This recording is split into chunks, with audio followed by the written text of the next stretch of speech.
What's going on, everyone? It's Friday.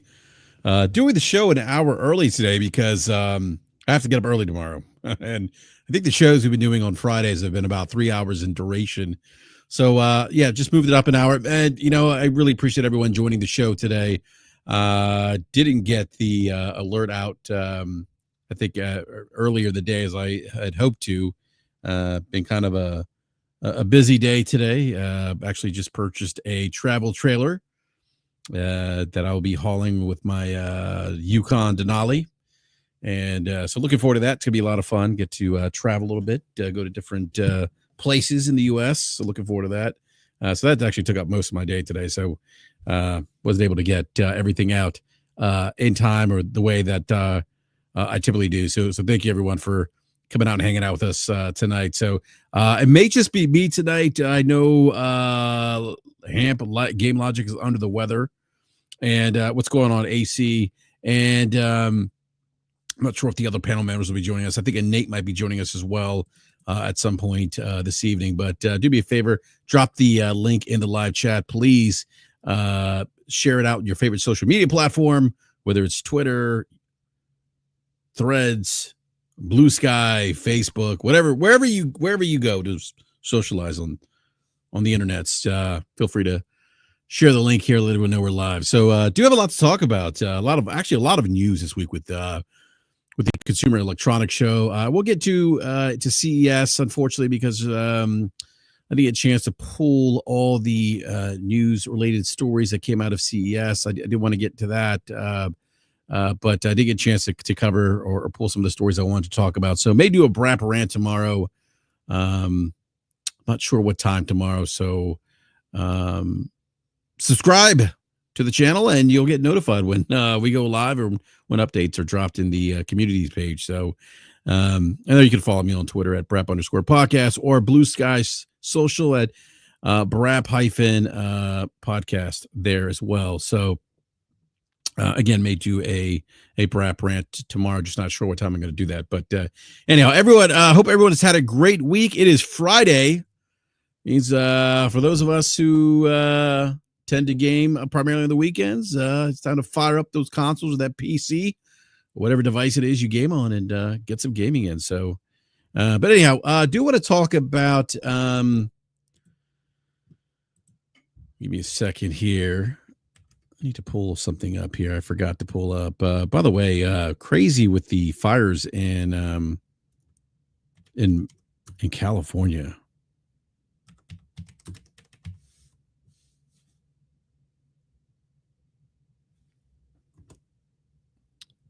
Thoughts go out to everyone. People have lost their homes. Just looks like something out of an apocalypse. Just crazy. But anyhow, just wanted to mention that quickly because that's happening in the news right now, and it's very tragic. People have lost their homes. Just very sad. But do want to get some gaming related news here. Also, before I get to the gaming related news, I'm still playing Metaphor Refantasio or Refantasio. Is it Refant? I feel like I never pronounced that correctly. Metaphor Refantasio or Fantasio. I don't know what the hell it's called. That sounds like Forte, but I'm playing Metaphor and I love it. It is so good. I'm probably about 40 hours in the game now, and just a great game. Great cast of characters, great script writing, great voice acting, great action, turn-based action. Combat's great. I'm unlocking different archetypes, and that is just awesome. Just an awesome experience. I'm actually enjoying this game a bit more than I did Persona 5. So we'll see if that continues, if this game holds up. But anyhow, it's certainly enjoying that. Yes, prayers to the people out in Cali. Thank you for that, AC. And do you want to get into some news here? We'll talk about there's some Xbox related news that's just come out recently. It appears, again, this is rumor, that a major Xbox franchise will be coming to PlayStation 5. And then we're going to talk about the huge Nintendo Switch 2 leaks this week as well. Also going to discuss a big major release that was supposed to come out next month has been pushed back. People were looking forward to this particular game. That's been delayed. And then we're going to discuss Xbox, talking a little bit about their plans for kind of being more or their what they're saying is Microsoft combining the best of Xbox and Windows together for handhelds, which is kind of interesting. We'll talk about that here in just a second, but I'm sorry, hold on just a second. I'm getting some feedback.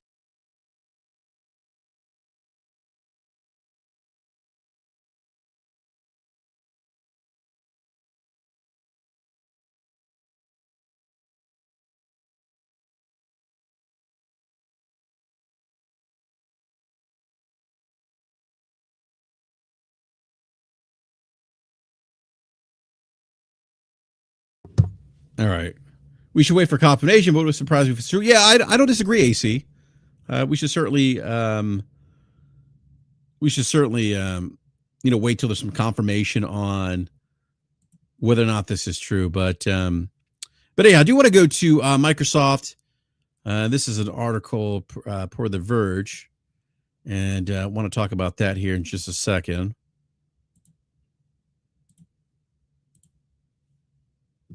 Tom Warren, this is an article from 3 days ago.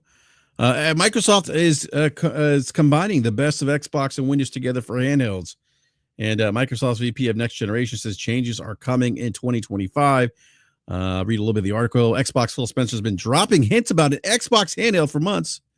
But what about Windows handheld gaming PCs? Jason Ronald, Microsoft's VP of quote-unquote Next Generation, tells The Verge that we should expect to see the Windows handheld gaming experience change within the calendar this year. Ronald was a roundtable panelist this evening at an AMD and Lenovo event titled The Future of Gaming Handhelds, which is mostly a coming out party for Lenovo's new Legion Go S. But he did hint on stage that Microsoft plans to bring the Xbox experience to Windows PCs rather than the other way around, and expand on that considerably after we caught up with him later. Ronald goes on to say, we've been really innovating for a long time in the console space. And as we partner across the industry, it's really about how do we bring those innovations and what we've incubated and developed in the console space and bring them to PC and bring them to the handheld gaming space, Ronald said. When we caught up with him after the event, he confirmed that Microsoft is looking at combining Xbox and Windows experiences together, and that we should see changes this very year rather than needing to wait for an Xbox handheld that might be years away. I would say it's bringing the best of Xbox and Windows together, because we have spent the last 20 years building a world-class operating system, but it's really locked to the console, says Ronald. What we're doing is really focus on how do we bring those experiences for both players and developers to broader Windows, can't even talk. Develop experience for both players and developers to the broader Windows ecosystem. Right now, Windows sucks on handhelds, to put it fairly bluntly, to point to the community created a fork of Valve, Steam, OS experience. OS experience can be a far better way to pick up and play games. Ron is clearly aware of the issues. He says we're focused on really simplifying that and making it much more like a console experience. Goals to put the player and their library at the center of the experience and not all the Windows work they have to do today. Yeah, I think that's actually nice. Instead of the workarounds per se, you have that Xbox centric Xbox app, if you will, experience to be the focus of a particular handout. I actually like that he said that. He goes on to say, I think we'll have a lot more to share later this year. I think it's going to be a journey. I think you'll see a lot of investments over time that you're starting to see already, but we'll have a lot more to share later this year. He then goes on to say, I think at the end of the day, our goal is to make Windows great for gaming on any device. The reality is the Xbox operating system is built on top of Windows. So there's a lot of infrastructure that we built in the console space that we can bring to the PC space and really deliver that premium gaming experience on any device, which again goes to their strategy of, every screen's an Xbox, right? I do also, as I mentioned, it's kind of interesting in him talking about this, because we know that the Lenovo Legion Go S is $500, and it's the first authorized, that buys you the first authorized third-party SteamOS handheld. So Steam is making inroads now outside of their Steam Decks of having the SteamOS and Steam, the Steam store, the Steam ecosystem being the center of those devices now. So I think this is kind of where the direct.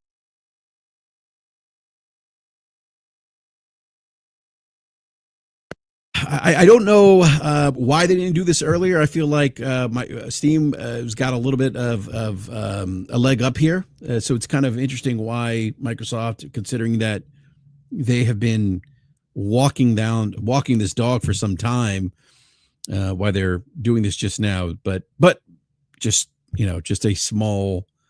I would say it's a criticism, which is more of a me just scratching my head and thinking, why how is Steam already have something and Microsoft just doesn't yet? Just kind of an observation more than anything else.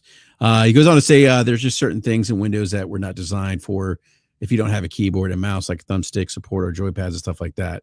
There's fundamental interaction models that we're working on to make sure that regardless of the operating system details, it feels very natively like a gaming centric device and gaming centric experience. I think that's, again, we go back to what Steam is doing. I think that's I think if Microsoft is looking to get more eyes on screens or every screen in Xbox, I think that Xbox experience needs to be at the center of that. That it doesn't need to be overly complex. It needs to be straightforward, very much like the console, just plug and play, and you're ready to go. So I think that's it's good. I think it's great that they're talking about that. And he goes on to say that put the Xbox experience at the center, not the Windows desktop that you already have. So it's gonna be interesting. Again, I talked about the Lenovo Go S officially coming out or being revealed. Valve did work with Lenovo. There is a Windows version, but it's interesting. So you have these competing platforms now. You have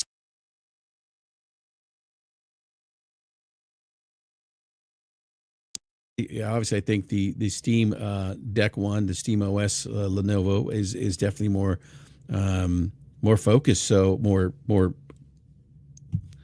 I guess game centric focus. That's the right word to use, but more focused on that Steam ecosystem, right? You just fire it up and there you go. And I think that's the direction Microsoft is going with the future of getting more Xbox centric like experiences on the OS, which I've heard other people. I've listened to other podcasts and people have said that if Microsoft is going to make it handheld, it's got to be an Xbox centric type thing where my game library is there for my console or my PC, whatever the case is. Everything that I have is right there, plug and play, ready to go. So, but it's interesting. You have Steam out here now, partnering with Lenovo, and this device is $500. It's as the article says here, it's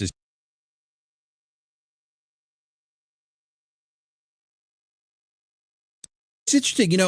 There's always this conversation around this is the future of gaming, handheld gaming. This is how our children play. I heard a couple pundits talk about this this week, and I'm like, I think we should pump the brakes.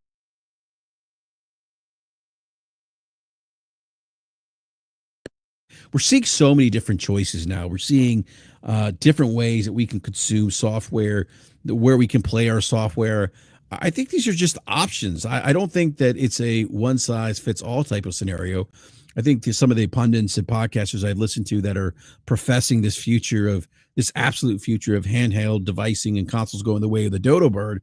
I'm not necessarily so sure that's going to be the case. Who knows? I mean, obviously everything can change. But I do see people saying that, like, oh, you're just going to throw a docking station on, maybe, assuming the docking station can provide the kind of experiences that consoles can provide, those high fidelity experience. You got to remember, people have 4K TVs, they have 8K TVs. People are videophiles. They're going to want those premium experiences. That's why people buy high-end PCs. And I think that the part that people tend to miss when having this conversation, and I hear a lot of particularly more Xbox pundits who are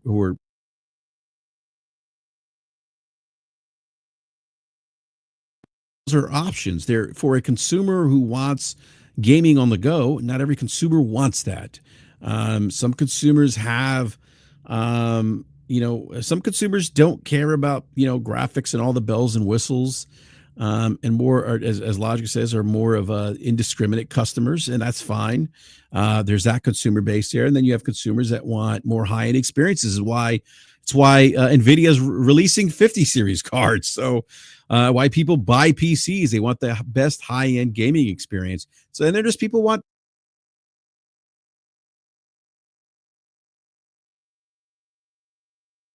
the what I guess what I'm trying to say is that the industry is a very stratified one, and I think that often, for whatever reason, when I hear the pundits have this conversation, not all pundits, but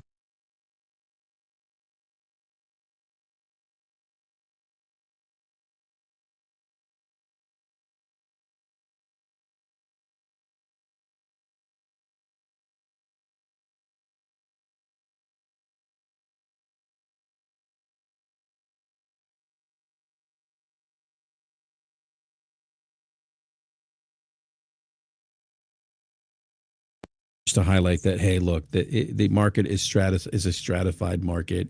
You have different consumers who want different things, want different experiences, who want to enter gaming at different price points. These are just options. These are just options. Oh, I'm cutting in and out. Can you guys?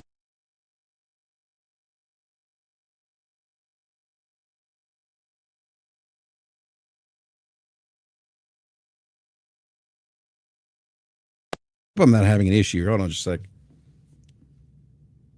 Let me.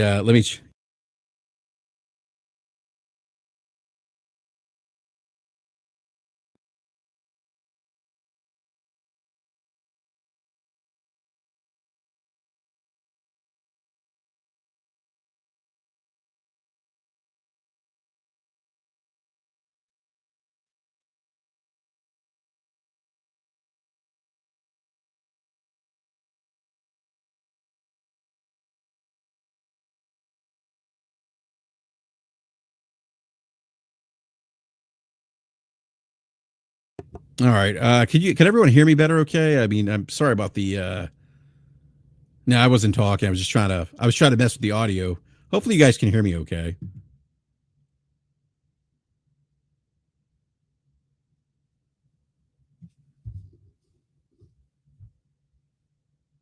AC, if you give me a mic check, let me know I'm coming through. Hear you now. Okay. Is it still cutting out?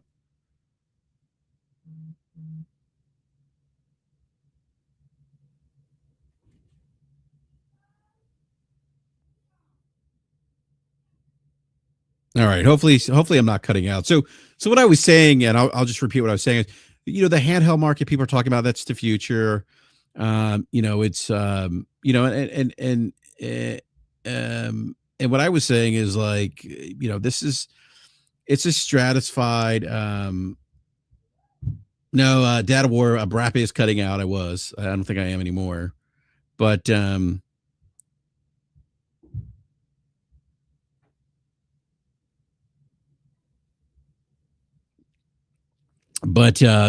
guess my point is, and I think what some of the Xbox pundits like Mr. Boomstick,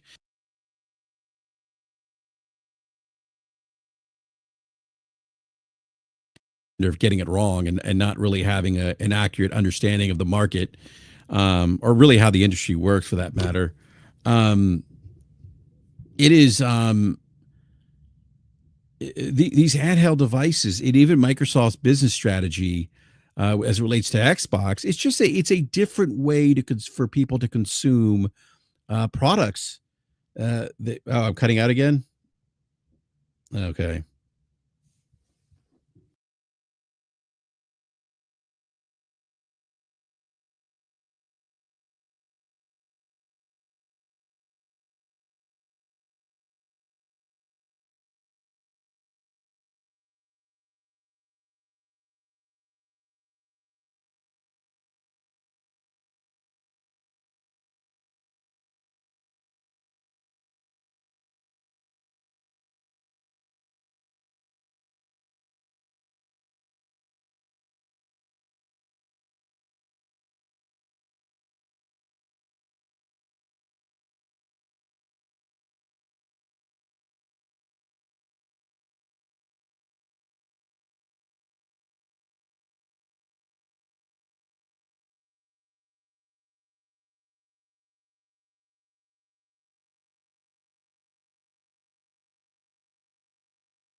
All right. I think you guys can you guys hear me?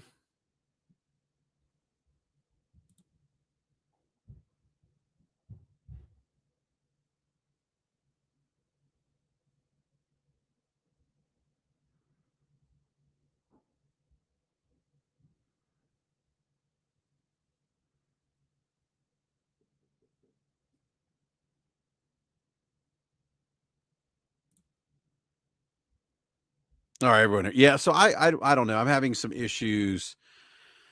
Clearly having some issues with my mic. I don't know what's going on. So sorry about that, everyone.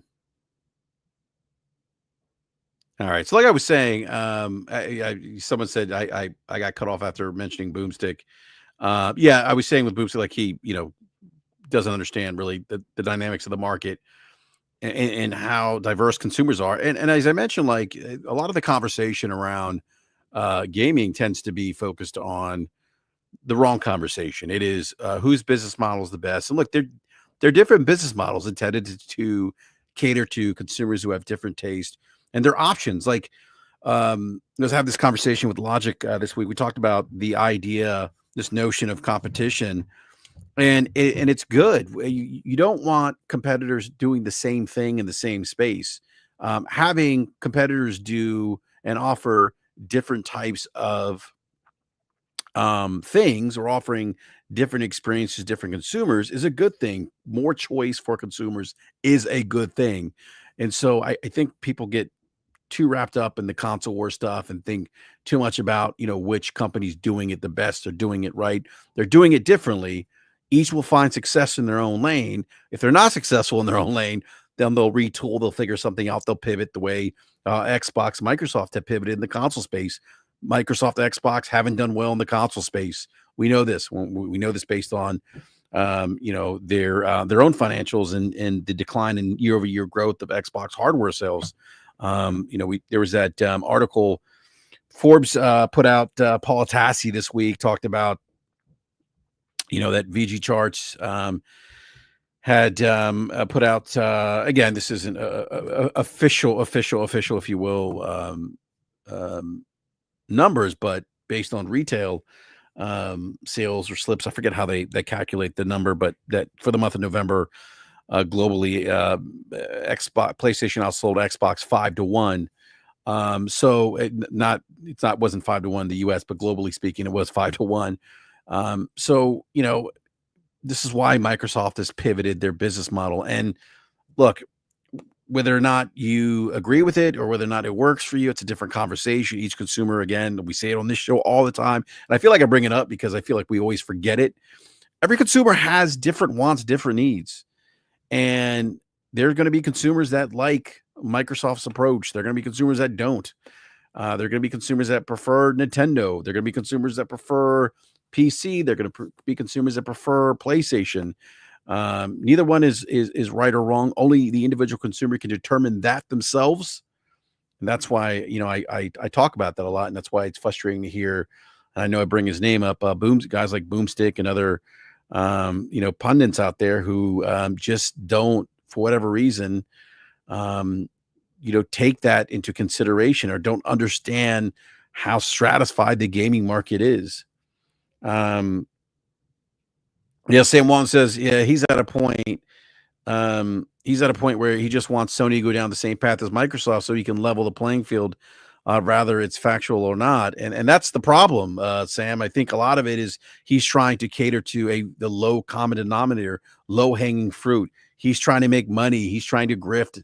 That's fine. I mean, I'm not going to knock anyone's hustle, but let's call it what it is. It's not a intelligent conversation that he's having on his show. It's not a conversation that is based on an understanding of game development or an understanding of the diversity or how diverse the market is. The gaming market's no different from any other consumer market, right? Especially any consumer market where there's market stratification, where there's different types of services or different ways companies approach specific consumer goods. I mean, it's competition is good, as AC says. Competitors trying different things, offering different types of entry points to gaming isn't necessarily a bad thing per se.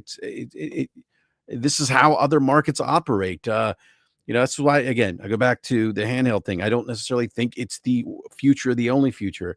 PC gaming's been around for a long time. PC gaming is expensive, and yet you have cheaper options in the market, like consoles and the Nintendo Switch. And yet PC gaming has grown. PC gaming is look, Nvidia wouldn't be releasing those 50 series cards if it didn't make them money, right? If there wasn't market for it. Neither would AMD. I mean, you wouldn't see Samsung investing in money and R&D and new PC monitors for gaming, or Corsair making new keyboards for gaming, or mice for gaming. I mean, yeah, you wouldn't see Alienware or some of the other PC manufacturers who make pre-builds make PCs. I mean, again, if the argument is hey, cheaper options and etc., low entry point, low cost of entry, if that was the case, PC would have been dead probably, right? But I use this comparison to just highlight the fact and put emphasis really that the gaming industry is a stratified market, and these people that are saying otherwise are being disingenuous and don't understand how the market really works. AC says, been gaming since the early 80s. There was always tight competition till now. Nintendo targets a different demo than PlayStation. Xbox was the only direct competition to PS5. Yeah, I mean, look, I mean, look, you remember the 80s? By the way, is that a Grand National? Buick Grand National in your profile pic? That's the thing. Like back in, yes, go Commanders, Matty Beast. What's up, Matty Beast? Look at Matty Beast saying go. Yes, hey, Matty, Commanders gonna win on Sunday. Grand National, great car. That thing can move. So AC, I have an SUV. And if you heard me say earlier, I just bought a 33-foot travel trailer. It is. Let me see here. Give me just a second here.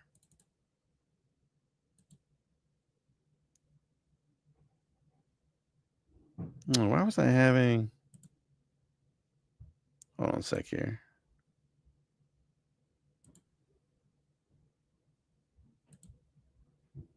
Sorry about that. I had to toggle something here in my settings.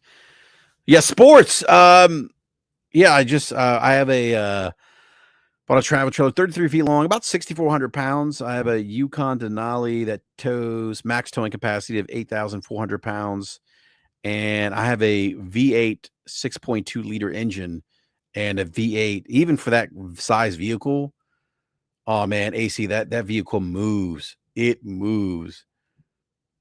Yeah, T-Rock says BRAP pulling a trailer, everyone avoid the roads. I've seen steer I've seen steer torrent in Elden Ring. Oh man, come on. Yeah, the V8, man. I tell you, when you hit the pedal, you can hear that thing roar. And it's a full-size SUV. It's funny. Like I was thinking about like my next vehicle after the Denali, and I'm like, I might buy another Denali, or I was thinking about buying a pickup, like maybe I don't know, like I think GMC makes the Sierra 2500. I was looking at that, the Denali version of it. But yeah, man, AC, it's yeah, I just picked up the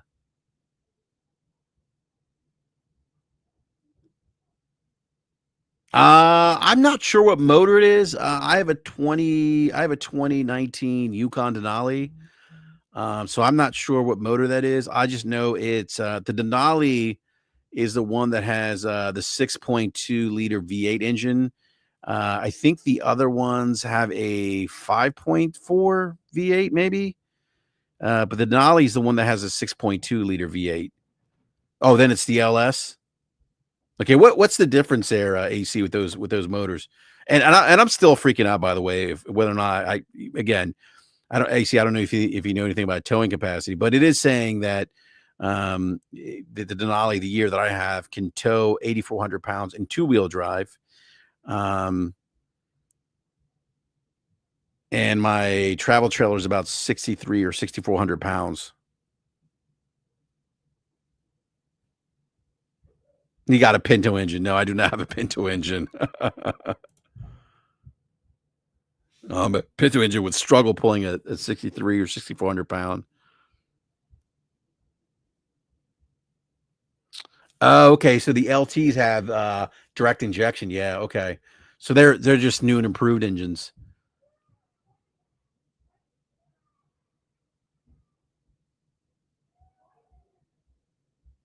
But I tell you, AC, that thing moves, man. That thing moves. We got game logic here. Let me hold on just a sec here. I got to connect my headsets. Logic. How are you, sir? Now, Logic, I can't hear you just yet because I got to put my headsets on. So give me just a second.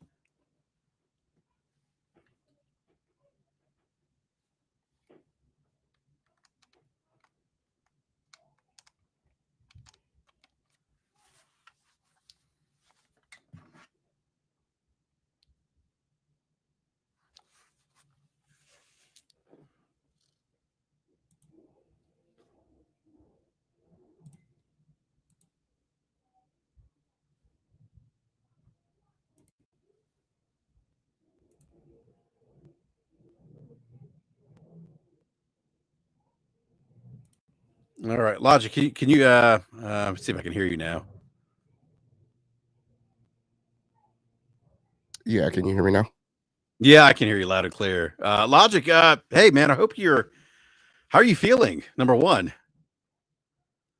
No, I'm on the show, so that should be some kind of indicator. so I'll take it you're feeling better then. That's good to hear, man. It's great to see. I was just ranting about. Hey, congratulations on the quickest pickup, by the way. Usually I'm in the studio lobby for like a half hour before you finally recognize that I'm here and let me into the show. Well, I was waiting for the off chance you might show up. I was like, let me. I knew because you're a little under the weather. I was like, if he's waiting for 10 minutes or 5 minutes, he's gone because I know Hamp don't wait. So It sounds like this guy in the chat, AC, is my doppelganger.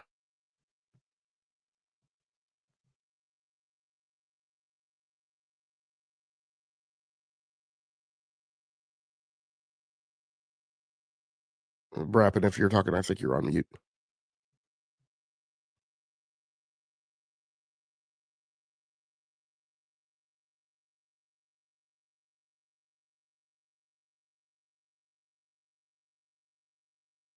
Can any of you guys in the chat hear BRAP?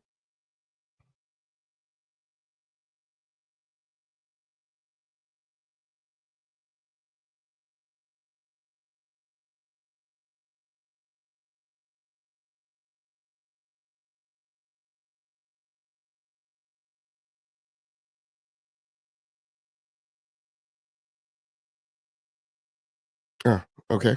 So I have no idea where BRAP was in the show, and I definitely didn't expect to come on air and suddenly have the host ghost. But I noticed BRAP was. I thought I heard his audio cutting out when I was listening in the pre-show on the YouTube channel. So not sure exactly what was going on. So I guess we'll keep rolling. Like I said, unexpected on my hand. I wonder if I'm still. Fortunately, I'm still logged into Blue Sky. So that will at least be helpful. I know BRAP was going over the Legion Series S, or I say Series S. It's not the Series S. It's the Legion Go S. Um, which was a device that was recently revealed at CES 2025, which has been going on this week. The key thing about the Legion Series S, I haven't. I read the story. I read about the break of the Legion Series. Geez, Louise, of the Legion S before CES. So I haven't looked at the specs most recently, but if I'm not mistaken, I think the deal with that is that it is actually a Lunar Lake chip, which is um, Intel's. Oh, wow. Now Brett may not be in the control room, so maybe he might be disconnecting and coming back on. So I will try to do something different so that. Oh, actually, I don't know if I can. I don't have control. Oh, nope, there he is. He's coming back. Can you guys hear me now? Yeah. Yeah, I've been something's going on with StreamYard. I've been having mic issues for some reason. I just dropped and then just came back, and I guess that did the trick. Sorry about that, Logic. Sorry about that to the audience too. It's been having all show. I don't know what's going on. Let me Yeah. Legion Go. I heard you talking about that. Yeah. So, had you read the specs on it? Is that a Lunar Lake chip? Is that the? I haven't read all the specs. I don't know. Let me see if it's here in the article. No, it's not. It's not a Lunar Lake chip. It says it's powered by AMD. So I guess this must be. I guess it's probably the new APU. That's the AMD AI like Oh, 390 here we something go. or other. AMD Ryzen Z2 Go chip. Yeah. Describes it as a Lenovo exclusive chip. Yeah. Yeah, I like the way this handheld looks. I think it's a nice looking handheld. Not anything I would buy, but I think it looks pretty good. Yeah, and this is a unitary body now, right? It doesn't have the detachable controllers like the other SKU. Mm-hmm. Yeah. Yeah, and there is a Windows version of this. That's I don't know if it's come out already or. Oh, that's right. This is the one running SteamOS. Yeah, SteamOS, exactly. Yeah. Yeah. So, Logic, what do you think about that? Are you surprised by Steam going outside the Steam box, or not Steam box? I'm sorry, the Steam Deck, and having their OS now? Having a third party. No, and I don't really think of it like third party. So Steam is based on Linux. Linux is an open source operating system. Steam, like that operating system was available before. You could go and you could pull it down and you could install it on a PC of your own. There's never been anything from a proprietary license about it at all. So the fact that another company wanted to use it now, Valve has done some work on it and they've optimized it and they've helped troubleshoot, and so they've put in some engineering effort right in house. They didn't just throw it over the wall to Lenovo and say, hey, here, go make it work. Feel free to use it. So it wasn't zero cost associated with it, but it's nothing like I know. I mean, I think tonight's going to be a night where we rail about a lot of pundits who have been running around waving their terrible towels, making a bunch of noise about things that aren't really noiseworthy. um, there's nothing like remarkable about this. Yeah. Valve went down this Yeah. road years ago when they tried to sell Steam boxes. I had one of the byproducts of that. I had the Alienware Alpha 1, Okay. which was a chassis that was supposed to be a Steam box. Alienware built a bunch of them, and then nobody wanted to go to market with the Steam box. A few did that were sold on the Steam storefront. They didn't sell particularly well. So lots of companies took those chassis, repurposed them for Windows, sold them through outlets like Best Buy. Like I walked into a Best Buy and bought mine. But you could also go buy that chassis from the Steam store with SteamOS. So again, this is nothing new. It's a re-roll and a rehash now that SteamOS big picture mode has kind of become its own OS essentially, and it's kind of taken over the way we think about Steam on desktop. But it's nothing new, and it's not a new business model.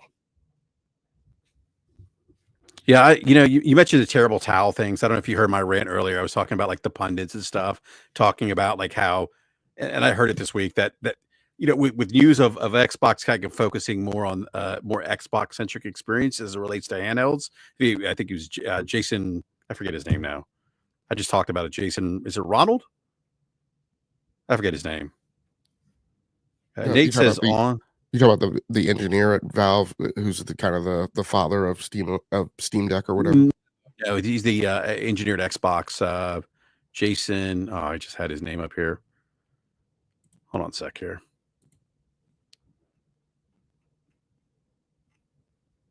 Jason Ronald.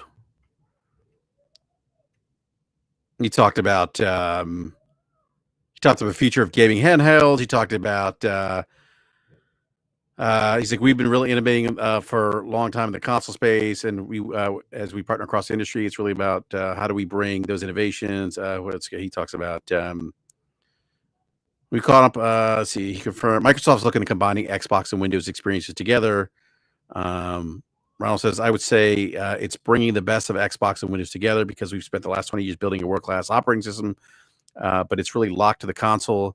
What we're doing is we're really focused on how do we bring those experiences with players and developers to the broader Windows ecosystem. What else did he say? Because I think at the end of the day, our goal is to make Windows great for gaming on any device. The reality is the Xbox operating system is built on top of Windows. So there's a lot of infrastructure that we built in the console space that we can bring to the PC space and really deliver the premium gaming experience on any device. So I think that was something. I think I've kept that with some of the news this week, but not everything. It's been kind of a crazy week here on my end. But I think that was something that he talked about at CES, if I'm not mistaken, earlier in the week. He was a speaker with at the Lenovo AMD event.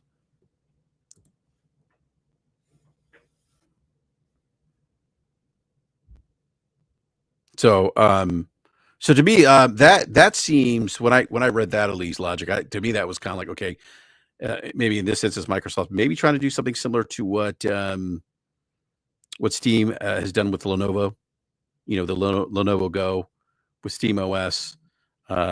That Xbox or Microsoft is kind of trying to do something similar and having that more Xbox centric device.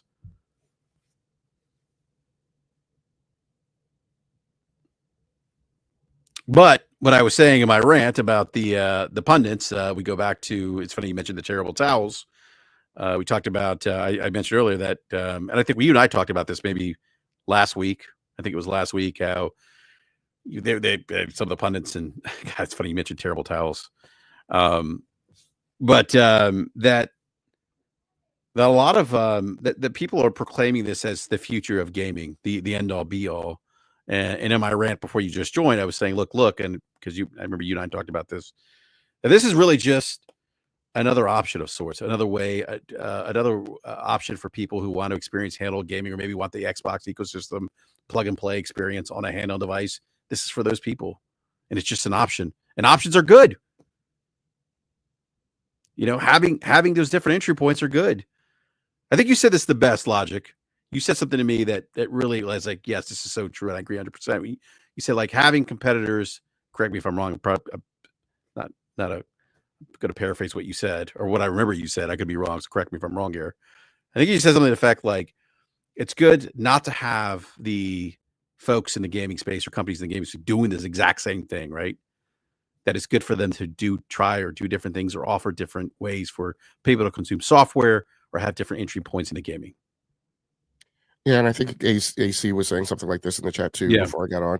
I mean, to me, what has made this generation exciting is, what you just mentioned, and we've talked about on the show several times before, which is that Nintendo, Xbox, and PlayStation are all doing something different. They're all going after different consumers. They're all going after different demographics.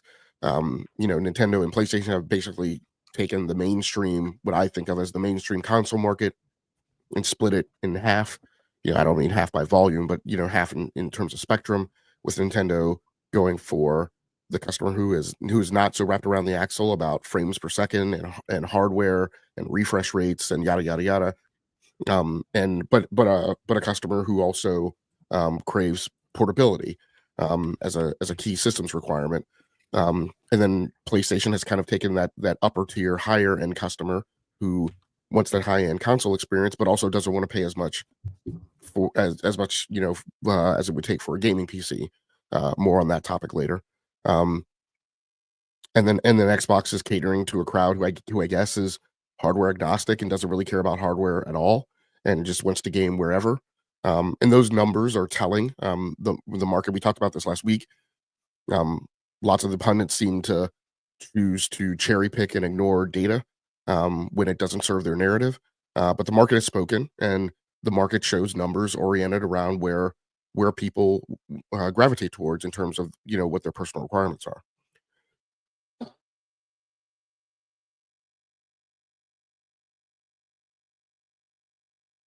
I think another aspect of it that I've talked about before too is the markets that I participated in and the markets that I like the PC market, the computing market, the desktop computing market is a great market because there's a vendor who provides a vertical slice experience, who controls the entire stack from hardware to software, to services, and that's Apple. And they provide that option for consumers who want that option, for everything to be unified and harmonized and work well together, and you do not have to put a ton of thought into like what parts to pick to integrate to have a full ecosystem.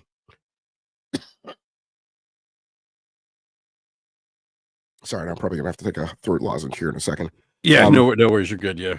And then you have another vendor, Microsoft, who provides an operating system that's proprietary, but it can be licensed. And anybody can use it that wants to pay for it. And it's it has mass market appeal, tons of support. Nobody ever has to really worry about it going away.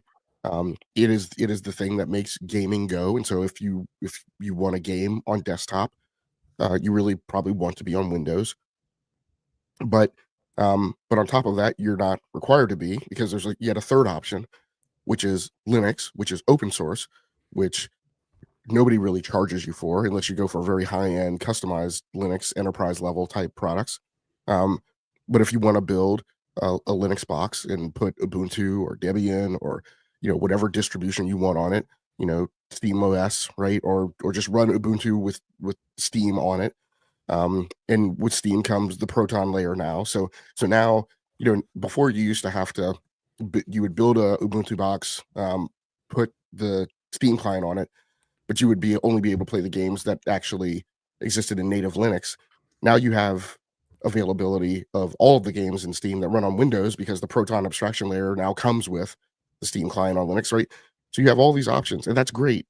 And I don't understand why there's this huge push and narrative to say, to say, as Jess Corden said it, that hardware is just incidental, and portrayed as if it doesn't matter and nobody cares, and we all just want software, because that's not the case. I've built gaming PCs for 25 years. I've built them in all sorts of crazy form factors with all sorts of weird components, and I've had a great life as a hobby doing that. I've had tons of choice. I used to, because of what I do professionally, I used to have this very, very super OCD thing about not believing in liquid cooling, because I just felt it was sacrilegious to ever deliberately put liquid inside an electronics enclosure. That's just me. But now I refuse to build any gaming box without an AIO in it. I think Ulogic were the one that I think when I with the rig I have, I think you said to me, "Hey, get the CPU liquid cool, get a radiator." Yeah, because I think you were about to order one that was air cooled. Yeah, I was. Yeah, I was, Yeah, and I remember. Yeah, go ahead. No, I was gonna say it, and honestly, that was the best advice I think I got for that build, outside of Slow-Mo trying to get me to get like a 3090, but Yeah, and so I did that for 25 years, and I during all that time, people, when people ask my advice about stuff, as much as I had dedicated so much of my own hobby life about building Windows PCs, whenever somebody came to me and asked me, "Hey, what should I get? What should I buy? What should I do?" And instead of telling them, "Hey, go do the exact same thing I did," or go do the thing that I found enjoyable, go do the thing that I think should be the thing that everybody should like, I would say, "Hey, what are your requirements? What are you trying to do? Are you married? Do you have kids? Are you trying to make a bunch of photos and videos and stuff about kids?" And this was in the days before the iPhone. And depending on those requirements, a lot of times I would say, go buy an iMac, right? Go buy a MacBook Pro, because you're a person who wants to make a photo album, take tons of photos of your kids. You want it to be simple, easy. You want to just push a button and send it off somewhere to get hard copies made. You don't want to be bothered with trying to buy a freaking, inkjet printer and figure out which one is good that can also make photos and all this crazy stuff. Like, that's the Windows life. So, but today, 25 years after the fact, I'm sitting here on this podcasting from my Mac Mini M1, right, with Apple Silicon, with the Apple trackpad, Apple HomePod back here in the back corner, like all sorts of Apple stuff, right? Because now I'm diving deep on the Apple, like, again, and that's because I have the choice, because the market allowed that to happen and allowed these vendors to do what they want to do and to build different strategies. and Apple is well, at the time when we talked about it last week, just in case the person is in here in the chat trying to correct me again when they turned out to be wrong, Apple was the most highly valuated company by market cap, right? Like, they didn't get there because people don't want that business model, right? So why are we running around yelling and screaming about Sony and their business model, saying that people don't want that? Obviously, the people do. Obviously, 70-something million people do who went out and bought PlayStation 5s. Yeah. Those people also said nobody should be paying $700 for a PlayStation 5 Pro, but people are going out and buying the PlayStation 5 Pro. So again, why are we yelling and screaming at consumer? Like, the laws of economics were written in the late 1700s by Adam Smith in The Wealth of Nations, right? They prove themselves every single day. The demand signal that the market sees is the demand signal of what people actually want. Why we spend hours and hours and energy and all this hot air, people arguing against the laws of economics and trying to declare them invalid makes no sense to me. Completely ludicrous. It's like arguing that the earth is flat or that we never landed on the moon. I don't get it. That's why we call those people crazy. Conspiracy theorists. Fools. Yeah.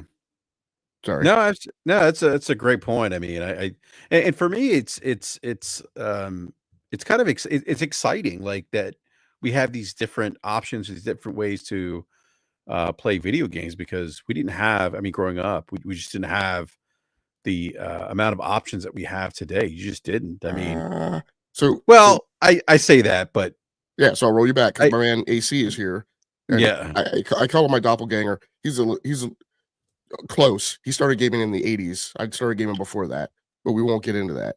But I think he's coming from the same place. You and I have talked about this before. We used to actually have this many right. We used to actually have more options, right? There were 8, 9 different console models on the market. And there were, I guess maybe probably like a half dozen, even if you go back to the time of the North American video game market crash, right, of 83. So you had Atari, you had what is the one that I wanted to say Intel, but it's not Intel. You had Intellivision, you had ColecoVision. ColecoVision, yeah. Right. So you had these additional models. Now, if you flash forward a little bit later, into the late 80s, and getting into the 90s, we actually had even more models on the market, right? We had the Atari, Atari was still making Atari had actually come back with the Jaguar. We had the 3DO, we had the CDI, we had the TurboGrafx, Neo Geo, right? Granted, lots of these things were astronomically expensive, and not tons of people bought them, and so those are things eventually fell by the wayside. Why? Because the market didn't support them, right? Because there were too many. But there was a period of time in history, right, when we did have those options.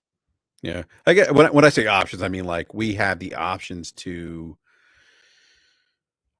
enjoy whatever ecosystem we're in outside of the traditional console space, right? Like for example, with like the Xbox, right? I can play Xbox on my PC. I can play Xbox on my Series X, right? I can play PlayStation 5 on I can stream it on my PC. I can also play it on the PlayStation. I forgot what's called the PlayStation, the handheld device. I always forget the name of the device. The Portal. Thank you. Wait, did you get a Portal?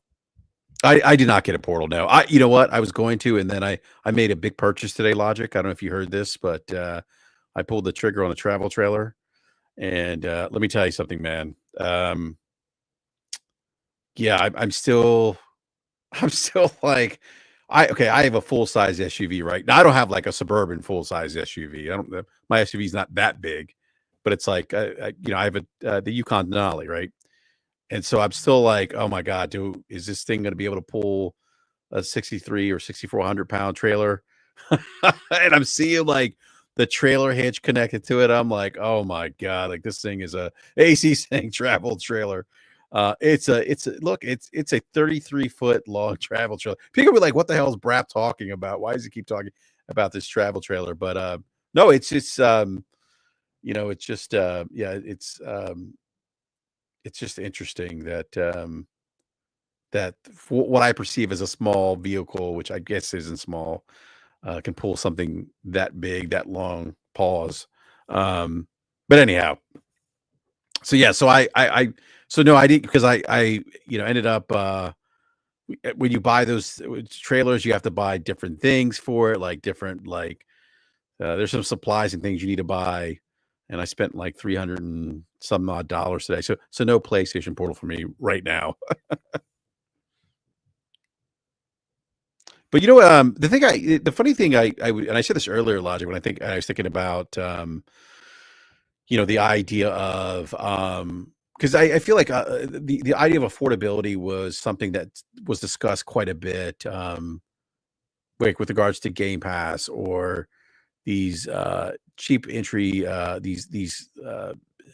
cheaper entry, these cheaper level of access points for gaming, and the fact that people console gaming's too expensive, and that people maybe don't want consoles anymore. Hardware, I forget what Jez said. Hardware is incidental, and I keep going back to, and I said this earlier in the show, and I think you just mentioned, yeah, T Rock. I did not cheap out on the hitch. By the way, the hitch was like over 1,000. Yeah, I didn't cheap out on that. And it's one of those ones that it's a weight distribution situation. Anyhow, but Logic's like, what the hell is Brap talking about? By the way, I've gone down this rabbit hole with pooling trailers and just the different things you can buy. It's almost like, for me, like kind of like PC gaming, because there's different equipment, different things, So I've gone down this whole rabbit hole, Logic. I literally read my user manual the other day, and I think I glanced over it when I bought the vehicle, and now I'm like digging deep into it. Anyhow, but this idea of cheaper experiences, hardware being incidental, and you talked about your PC gaming experience, I think in the 80s. I PC gamed a little bit in the 90s, mid to late 90s. PC hasn't gone anywhere. It's still here. And I said this earlier in the show that PC gamers are people who want those higher end experiences. I mean, there's a reason why those video cards, those GPUs exist on the market. Why Well, AMD, Nvidia, Intel. Yeah, go ahead. well, that's what I was saying. The thing that was, I mean, probably most ludicrous about Corden's central thesis, which I mean, I'll just go out there and levy the criticism. I mean, his main problem is, and their main problem is they spend all their time trying to write these theses that are counter to other theses instead of actually doing their own original work. Um, like the PC market exists for the very fact that there are large numbers of consumers for whom hardware is not incidental. That's why they build PCs, because they want a game, and if they wanted to game, if hardware was incidental to them, no offense to any console people in the chat, and I know that's the majority of our chat, you you don't move upstream and game on PC. You move upstream and game on PC because you don't want to game on the same exact console that another 69,999,999 people have. Right? Because I don't want the exact same, because I don't want to spend my time gaming on the exact same PlayStation 5 that another person walked into a store and bought. That's absolutely no different, other than my Cosmo pink panels that I put on the side of it, right? Same thing with an Xbox, same thing with Nintendo Switch. That's a great fit for parts of the market. But to refuse to acknowledge that there's not a significant market, a 50-something $1 million market or so for PC gaming, that composed of people that by definition must want hardware that is more tailored and individualized to their needs than the console market. Like, that makes it's kind of just a glaring obtuseness to just skate entirely by that native organic fact. Yeah, I mean that was kind of my point in my rant earlier. You just look at the PC space, and it goes back to what we talked about this show. That I think I think you coined it best. I mean, it's the gaming industry, or gaming in general, is just a stratified market with different consumers, and I don't know how people lose sight of that. It's funny. I joke around about the shoe industry, right? There are people who aren't going to buy Air Jordans, so they buy the KDs or whatever, or maybe they don't buy the $200 pair of shoes, they buy the $100 pair of shoes. There's people that want those high end sneakers. And it's the same thing. It's the same thing in consumer electronics and gaming. Well, and those experiences all over the spectrum. I think another a problem that's maybe even more centric, right, is that it's their insistence of also trying to say that these things are mutually exclusive, like, which also makes no sense to me. Again, I run multiple gaming PCs here, but for everything other than gaming, I've transitioned over to Mac OS / iOS / the Apple ecosystem. I've subscribed to Apple Arcade. So earlier tonight, the reason I was late, in fact, was because I was trying to wrap up season 1 of Superman and Lois on my Apple TV, and as I was watching it and playing around with the remote control, getting everything set up, because I just got back from vacation where I took an iPad mini with my PlayStation 5 DualSense controller and was playing NBA 2K25 and Retro Bowl 25 on it. And I got back, like I said, was on the Apple TV, and I was like, oh, wait a second. I should put those Apple Arcade games on my Apple TV and play them on my 43. Like, again, consumers love different experiences. Like, it's so weird. I talked about these guys and, like, constantly advocating for things that are not in their own best interests. And, what I will definitely say as a technologist and a nerd, like, the last thing I want is a singular model and a singular way to approach gaming. Like, the last thing that I want is to have the multiple ways that I have to approach gaming being taken from me. And I'll levy these guys too, because quite honestly, like, I still have angst with, like, all of the mobile phone journalists who, I was amongst that population at the time, who crowed and crowed and crowed loudly about nobody wants a physical keyboard anymore. Now, granted, Lazaridis and his partner at BlackBerry, they were the ones who definitely, put the nose down on the submarine, right, and drove BlackBerry underwater, and drove RIM underwater. But I don't think it helped to have all these media analysts running around saying nobody wanted a physical keyboard. I'm like, you don't see demand for a physical keyboard because they're not being offered anymore, because everybody's running and chasing Apple. But if you actually put a physical keyboard on the market, I don't know that it would, do very poorly. Like, there's a reason the Motorola Droid sold on Verizon, right, when the iPhone was exclusive to AT&T. The reason it was a huge seller with a physical keyboard. I'm like, how are you guys completely ignoring that? So I do have a problem with people running around yelling and shouting and screaming on my behalf, because journalists are supposed to be consumer advocates, running around and saying that, oh, people don't care about hardware, it's just incidental, they just want software. I'm like, shut up. No, they don't. Nobody asked you to speak for me.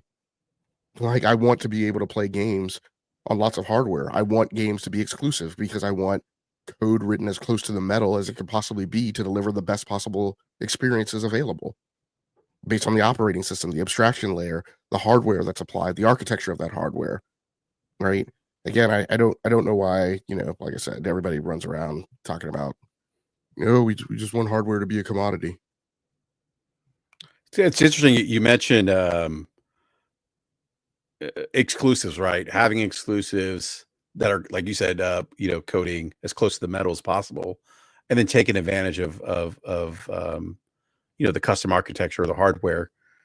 And it's interesting. Like, sometimes I feel like consumers are advocating against their own best interest when they say things like that. And I'm like, well, why? Like, and I'm not saying that exclusives are the only, only you can only enjoy exclusive games per se. I mean, obviously that's not true. But when we think about, like, games hitting peak potential in terms of performance, and design, things like that, I mean, it's typically first party stuff, the exclusive stuff, and it's always a head scratcher why people are arguing against their own best interests, or arguing against having premier experiences or the best potential experiences possible on hardware. So boss, your statement in chat, exclusive games is killing the gaming market except Nintendo, minus the fact that that's grammatically incorrect, but I'll accept that maybe English isn't your first language. Please support and corroborate that with quantifiable objective evidence. Yeah, I haven't seen anywhere where exclusives are killing the gaming market. I mean, look, are AAA exclusives expensive to make? Yes. Is it a high risk? Is it a risky proposition? Absolutely. But it's always been a risky proposition. Perhaps the risk is a bit more than it was in the past, but But it's look, I mean, they're still being made for a reason. Like Sony isn't spinning its wheels and looking to and that's the other thing that I people like you don't do something as a company that's not probably not going to make you money, right? Logic. And there's a reason why Sony's investing millions of dollars in making exclusive games for the PlayStation because it Yeah, makes them money. I don't Yeah. I don't know I don't know about other executives, but I don't come to work every day thinking about all of the various decisions I can make that make my company less money than another decision, right? Like like I'm on any given day on a daily basis at every 5 minutes I have a choice of five choices, right, of about a decision. Let's say five choices about a strategic decision. I don't I don't tend to spend a lot of time thinking about the four that make my company less money. Like how does that make anybody any sense? No, boss, like we're not going to do this. Look at the market. Games are going everywhere. So again, you're talking in hand wavy, high level things that don't mean anything. So we're not here to make straw man arguments and pontificate around scaffolding. That's a 5-year-old conversation that I can go upstairs and have with a child who could talk very intelligently about it. What I asked you was I asked you to provide objective evidence, quantifiable proof about the statement that you made.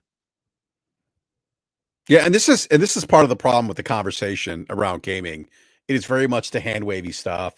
It isn't really drilling down into numbers. It's like the person this week who said, I think they said something to the effect of Microsoft or Xbox attach rates higher than PlayStation's or something. And I'm like, where did you get that number? Like that number where did you pull that from? Like and then present it and then say it was a fact. You can't do that. And this is part of the problem with the conversation. You ask Bosk a question. He says, "Look at the market. Games are going everywhere," but he hasn't really quantified that statement, and he can't. He's not going to because he can't. It's very much of, "Oh, well, I heard so and so, and look what so and so said on the podcast, and look what I mean." It's I it'd be nice if the conversation would change and become a little more have a bit more nuance to it, but unfortunately, many times it just doesn't. So, um, all right. I do want to move on to unless you have anything else to say, Logic, before we move on.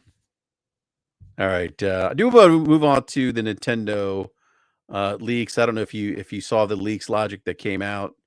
Um, but let me see here. I'm sorry, I got the wrong article up. Give me a second here. I mean, while you're pulling that up, Josama the second said, "Is it possible that we'll have less exclusives because Sony might consider Xbox less of a threat?" I mean, Josama, we're gonna have less exclusives because Xbox isn't doing exclusives anymore. Like there are three players on the console market. One of those players has essentially said that they're not doing exclusives anymore. So we will thereby, by mathematical definition, have fewer exclusives. It's a self-fulfilling prophecy. That would be great if I were a CEO that could just go on air and say, you know, by virtue of the fact that I'm going to make a choice about what I'm going to do with my company, yay, verily, this thing is now true. That's kind of makes your computational math pretty simple and always verifiable. So Yeah. Um, all right. Let me go to Nintendo Switch 2 leaks. So some leaks earlier in the week came out. I don't know if you saw this video, Logic. Apparently, this is from 91 Mobiles, and this apparently is the Nintendo quote. This is the what the Nintendo Switch 2 is or looks like. Again, hasn't been confirmed, but that's that. There was also a leak of the Joy-Con. I don't have that up right now. I was trying to find that. The Joy-Con. Let me see if it's here. No, it's not.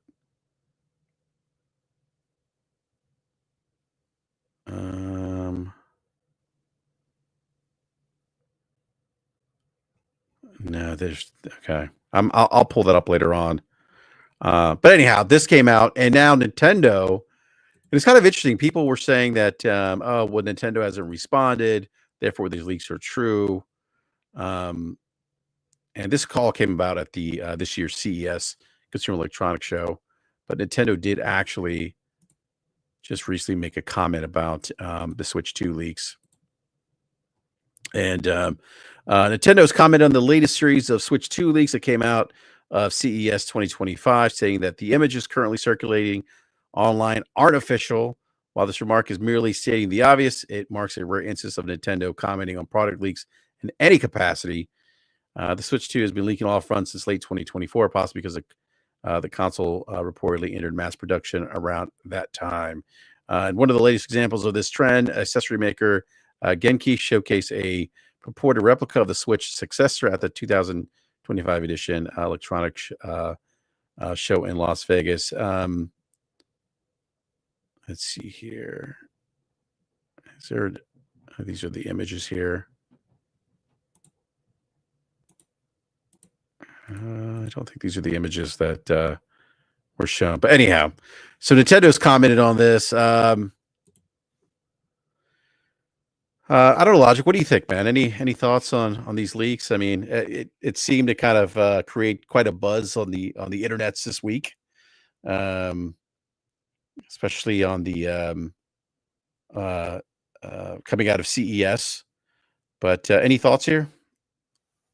No. I mean, I think, I mean, if the buzz came from the console space, I think that's because the console space wasn't paying attention to CES, because anybody who's in the PC space would have been more focused on what was happening at CES. So for the console space, I think this is kind of a low news cycle where things like this that I don't think have much import, like, tend to catch a lot of fire, and again, people make a lot of noise about them. I mean, we're at end game now, right? So with the Switch 2, announcements probably imminent, right? So like, I don't know how much leaks really matter. And to be quite honest, like, then for me, as in the consumer space, and I'm a PC gamer person, but even if I were, still on Switch, I don't know that there's anything like super exciting about Nintendo Switch 2. Like, look, it's going to be somewhere between the original Nintendo Switch, and current hardware, right? So by technological definition, it can't be anywhere outside of that spectrum, right? So, by definition, it's going to deliver capability, some degree of capability that people already have or already have access to, except it will be portable. And it'll be priced cheaper, right? If you're going to compare it to, a PC gaming handheld. So I don't know that there's any excitement about the Switch 2 hardware set other than it just to become available. I think what then becomes super exciting is watching what happens to sales impact, watching what happens to the rest of the console and gaming market around it. Look to see how developers respond to it, how much support it gets, how many developers make the investment in PC ports like we saw right with the Nintendo Switch itself. Does that continue? Does it pick up? Do we get higher quality PC ports available on Switch 2 because it has a greater hardware set that's closer to things that are going out on market now and are easier to optimize and downgrade for that hardware set? Those are the things that are going to be exciting to watch. It's going to be exciting to see what Nintendo does from an internet service perspective, as well as what they do from a software perspective, what experiences become available on it. And when I talk about services, Nintendo has touted that they're making other considerations of the PC space. I don't think it really means PC in the way that, again, we go back to the Xbox pundits will tell you that, oh, Nintendo's doing the same thing, they're going to put their games on PC. I think first and foremost what it means is they're going to make a more concerted effort to go after their internet and cloud service component in ways that are much more logical and maybe make more sense and seem like they're actually like 21st century implementations instead of what we saw on the Switch 2, and that we're going to see maybe an end of things like goofy friend codes that are 32-bit floating point hexadecimal hashtag, right? For you to play games with your friends. Like, I think quality of life lifts like that would make the Nintendo ecosystem a lot more friendly. So those are the things that I think are exciting to see when Nintendo Switch 2 goes on the market. Yeah, I agree. You know, I agree with you on the games front. Like, I'm really curious to see what that third party support's going to look like. For me, I would imagine it's probably going to be similar to what we saw with the Nintendo Switch, where you got a lot of those ports of older games. I would imagine we're going to see some of the remasters of older games make its way to the Switch too. But that's what I'm interested in seeing is just the third party support. What other PC games might come to Nintendo Switch too as well. Well, that's another thing that I mean too. That's going to be really Mhm. exciting to see what they do from a software perspective. I think like a lot of the reporting now is very pedestrian, right? About like the discussion in Nintendo Switch U. What's going to be really exciting, and nobody has really kind of torn the cap off of, is remember a key component of the Nintendo Switch strategy was that there were lots of these games that had been made for the Nintendo Wii U that were trapped on the Wii U, which was a low selling console. So you had a ton of people who skipped to the Wii U, who maybe just got pulled into the Nintendo stratosphere by the Switch. You're not going to have that next generation, right? As far as I know, and big Nintendo fans, big who know that lore and that product much better than I do, can let me know and educate me on like what remaining titles are there that are still trapped on the Wii U. I don't know that there are any. My assumption is that the most important ones have been liberated from the Wii U and are available on the Switch. So the question now is, and that was a big part of the library strategy in the release cadence for the Nintendo Switch. So now you're unbuckled from that burden, right? If you're Nintendo, you're unbuckled from that burden. You don't have, if your spectrum of LOE is 100, right? You don't have, say, 30% of your production capacity tied down by that by that kind of spiritual mandate, right? To kind of do good and do right by the error by the chronological error you made, right, with the Wii U. Now you don't have that. So now what do you do? What do you do with that 30%, right, additional production pipeline capacity?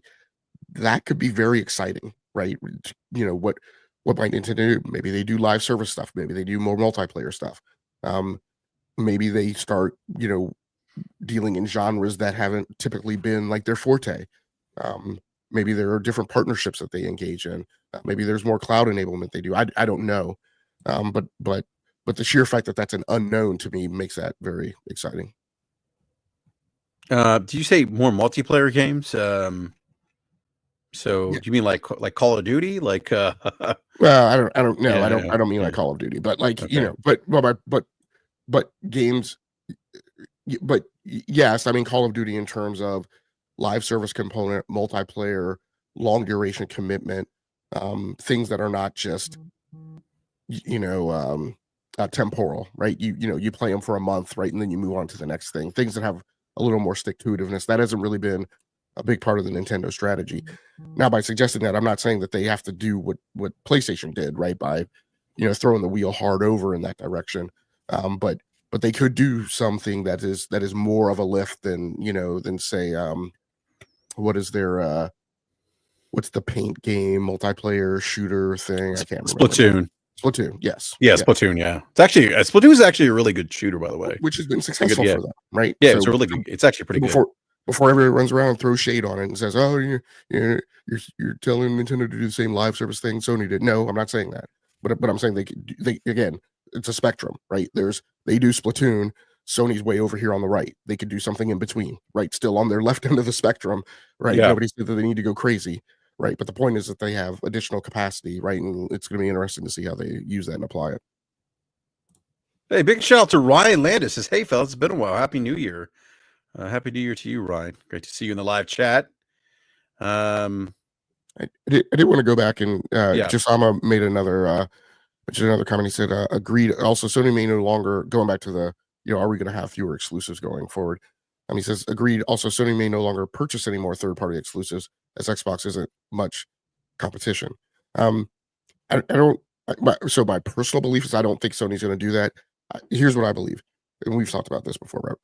I believe that's when you, I believe that Sony, much like Apple, is a house of style, and that there are certain things that participants in its ecosystem expect, and that it caters to those customers. And that's why they do things like the PlayStation Portal, the DualSense Edge, the PlayStation Pro, things that are going to sell incredibly small numbers in comparison to what another corporation might want, but that cater to that hardcore fan, right? It's why Apple does the HomePods. Nobody's going to sell as many HomePods. Like Apple's not going to sell as many HomePods as Amazon is going to sell Echo Dots, right? Ever, by any stretch of the imagination, right? But Apple's still like, there's no business reason for Apple to make HomePods, like literally none. But Apple's going to make HomePods. Why? Because people who in the Apple ecosystem tend to love music. They tend to love audio. They tend to love high-end audio. And those people will buy a HomePod, and giving them that option prevents them from going out and buying a Sonos. So I think Sony will continue to invest in securing and locking down exclusives for their platform, even if it is just even if they just become the Michael Jordans, right, of the gaming industry. But I think what you'll see, like the tilt and change you're seeing, I mean, I think B Money would agree with me if he were here, is PlayStation, instead of doing onesie twosie deals, that PlayStation is going after longer term deals, building pipeline partnerships with certain publishers and saying, hey, we don't want you to do just one exclusive. Let's do a deal for multiple exclusives and keep those coming to us, right, for 3 or 4 or 5 iterations in a row.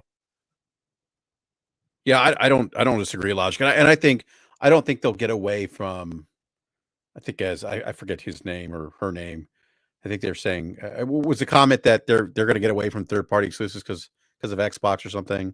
Well, he wasn't. I mean, he wasn't saying that as a declarative. So I don't want to put him in the same quarter with Okay. the Xbox guys. He was just suggesting that as a hypothesis. Okay, so and I don't think that's going to happen. And I don't think it will happen because I think that that they will need to that they'll have those third party exclusives to kind of supplement the first party stuff, right? Because obviously there's going to be gaps, right? You're going to have gaps when you're in between first party releases. You could supplement those gaps with the third party exclusivity or second party deals, which still make your platform more attractive, right? Because they're exclusive to, and let's not forget. I mean, Xbox is still out there, still making hardware. There's still Game Pass. So, and they're on PC too. And so I don't think that that's not necessarily going to be the case or that's going to happen for those reasons. But I do want to comment, and this is a good point where I said I was going to loop back to talk about the PlayStation 5 Pro. I just want to remind all the PlayStation ponies, because you guys also run around and wave your terrible towels. And some guests came through this actual show and said, oh, PlayStation will never raise prices because of the benevolence of PlayStation, because they're all so good and they know that people won't pay higher than a certain price. And yet here we sit with a $700 PlayStation 5 Pro. So again, why are they charging $700? Because they think that the market will meet that demand. They're also doing it because, yay, verily, there's not that much competition coming from the other vendor. Just like we had a comment from AMD this week, right? The 9800 X3D is out of stock because AMD calculated the demand that they would get because their part was so good. What they didn't calculate and bank on was that the Intel competitive parts would be so horrible. So there's a market bathtub effect going on right now for people looking for high-end processors because nobody wants to buy the Intel stuff that came out. And so AMD is ramping up production on the X3D parts. So, again, the laws of economics do exist. They were written in the late 1700s by Adam Smith. They aren't really arguable. They are good estimations, right, of how human beings behave on the capital free market.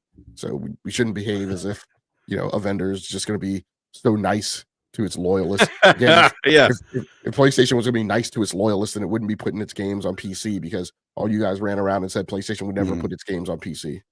Yeah. I just want to make a quick comment. Boss, you are probably listening to the wrong show, sir.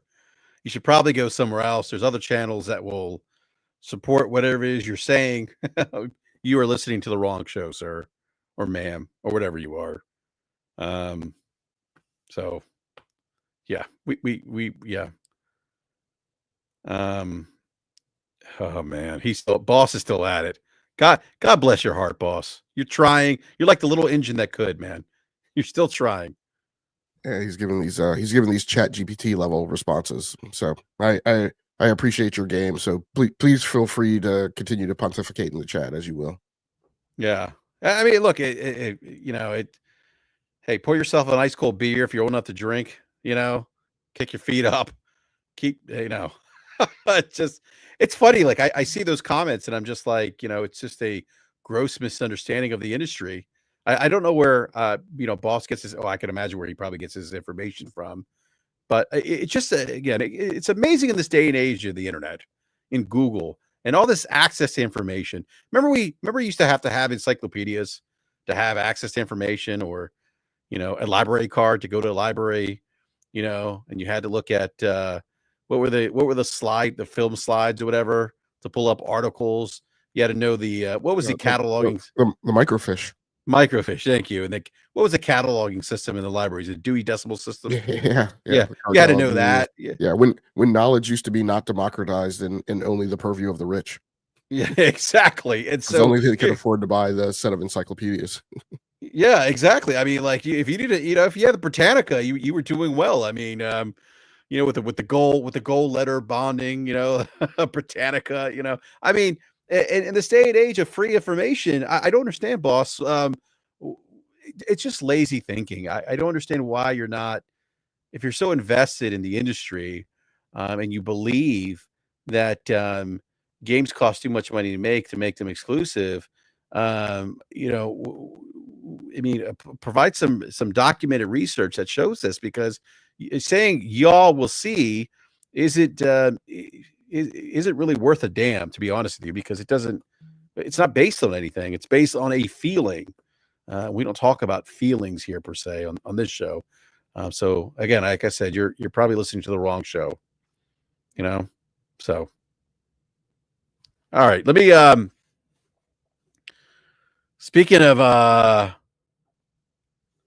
let's see. I think you said something about Nintendo getting more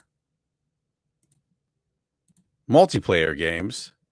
There is a rumor that just came up again recently, and one I've heard before too, that one of the biggest Xbox franchises reportedly coming to Switch 2 and PS5, and it's rumored.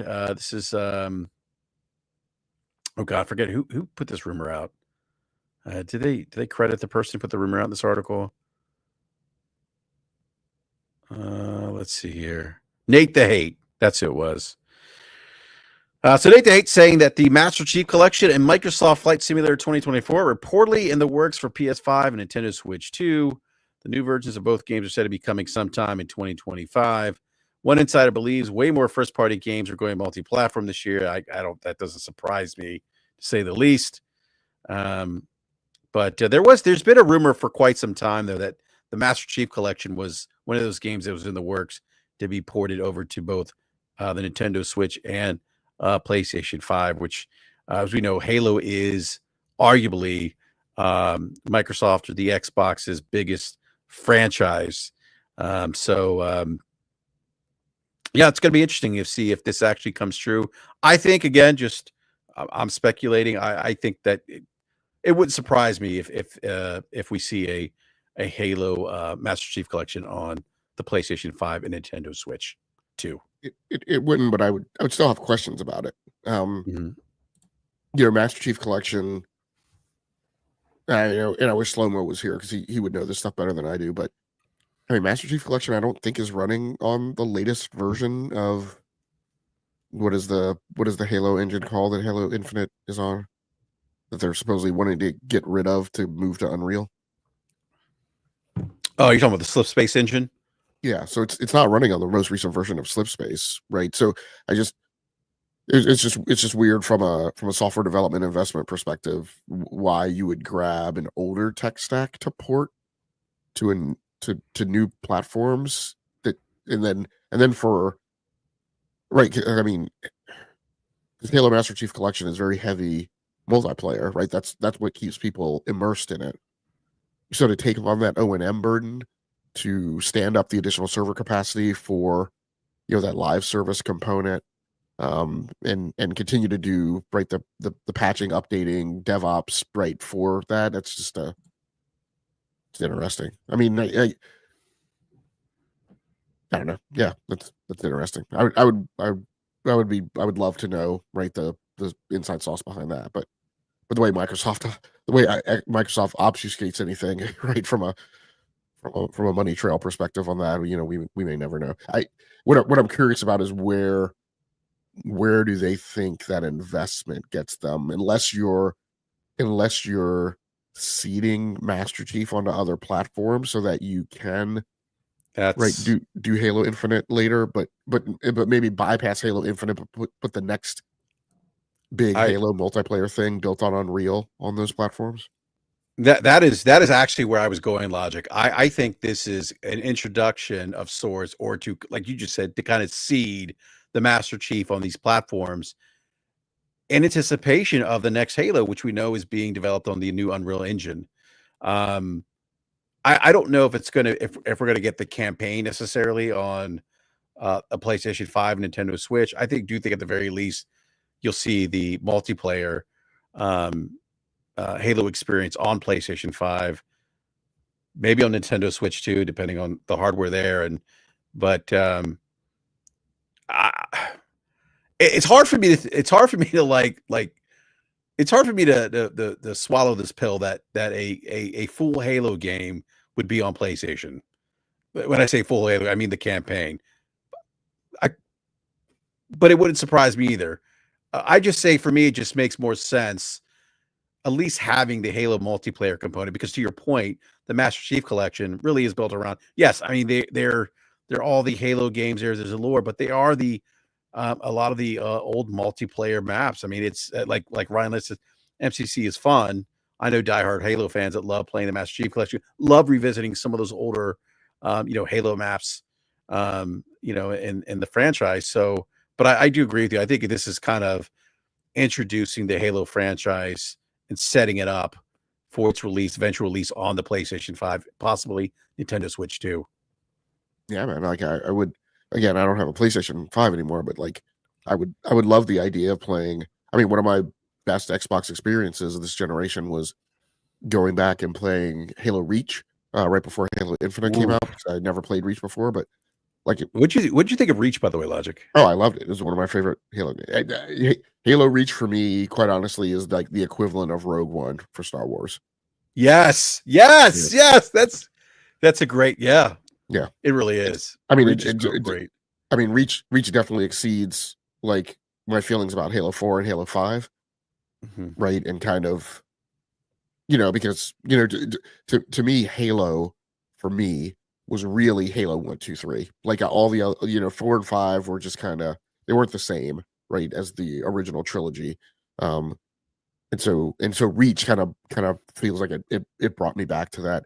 Um, but yeah, I mean, the notion of playing Halo Reach on a PlayStation 5 with a DualSense controller with a 120 frame per second mode, that's a fairly exciting prospect, right? So, more power to Microsoft if they can make that happen. And I gotta be and just given eh, eh, given the popularity of the Halo franchise and the brand, the Halo brand, it wouldn't surprise me if it sold well on PlayStation. You know, because Halo's a thing, right? It's one of those marquee names in gaming. Well, here's my thing, and here's, I'll poke fun at a PlayStation problem. Um, Gorilla is a great studio, in my opinion. One of, in my mind, I hold them in revere as kind of one of the top 10 development studios ever, because of the pivot they made from like the years of doing Killzone to doing Horizon. Um, but for years, they tried to make Killzone a thing and tried to make it the Halo killer. But to me, first person shooter never reached the apogee it did on the PlayStation console, more so than with Resistance. And they have yet to go back and revisit Resistance. And so that to me is a huge gaping hole in the PlayStation portfolio that is ripe for a harpoon strike to the belly from something like Xbox seeding the Halo franchise on the console. because PlayStation has left that door wide open. Yeah, it's funny. You mentioned Killzone. I remember when it was touted as the Halo killer.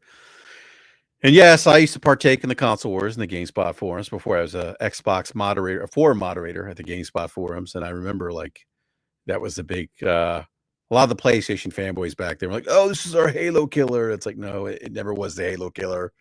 It never lofty expectations. So, but that would be, I mean, Halo just coming on PlayStation, being there would be, I just talk about a change, right? A massive pivot, because this is arguably Microsoft's biggest franchise. I don't say biggest from a revenue standpoint, but well, I mean, it's made a lot of money, but biggest in terms of just brand recognition and really the franchise that put Xbox on the map. I mean, that just would be quite a moment in gaming to see that happen. All right, I do want to move on to Assassin's Creed Shadows. Now, hold on a sec here. Pull up this article. Why I have a Dove Bark commercial coming up on? Jesus, hold on a sec here. I'm sorry. GameRant has all these ads because they want you to subscribe to their ad-free monthly tier. Yeah, and Kevin Mack asked a good question, and Yep. anybody in chat can correct me, because I still have angst over people making as big a deal about this for PlayStation. As far as I know, yes, you will need an Xbox Live account to play Halo multiplayer on PlayStation. Because as far as I know, you need a free Xbox Live account to play Xbox multiplayer games anywhere.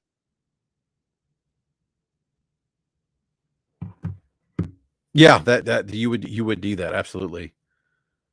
What's up, Lansville Paul? Sam Walton says they're giving Sony back the PS2 vibes, making it the one console that's getting everything. Most people already anticipate or associate a lot of games with PlayStation. They're just helping with that association. All right. All right. Assassin's Creed Shadows. Oh no, that's not what I'm looking for. No, never mind. Hold on. The game was delayed. That's the article I'm looking for. Give me a sec here. Yeah, delayed till March, if I'm not mistaken. Yeah.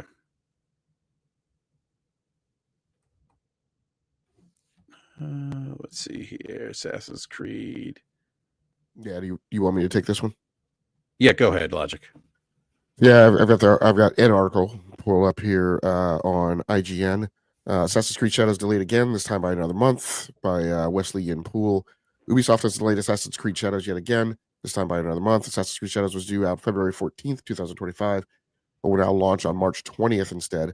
This is the game's second delay after an initial release date of November 12th, 2024, which pushed back to this year. As part of the renewed focus on gameplay quality and engaging day one experiences, it has been decided to provide an additional month of development to Assassin's Creed Shadows, Ubisoft said. Yeah, I mean, look, in general, I always think game delays for quality are good. It's concerning when it's like a series of game delays, indicative of development hell. It's also I see as problematic when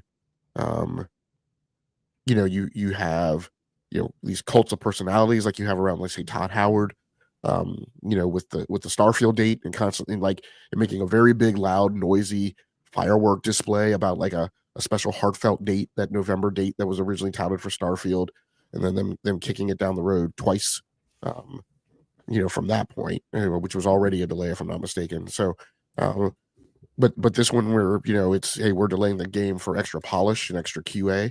I'm totally fine with that. So it makes sense. I mean, because the first push was not, as far as I understand, was not for QA, but was for strategic reasons, right? To push it out of that quarter.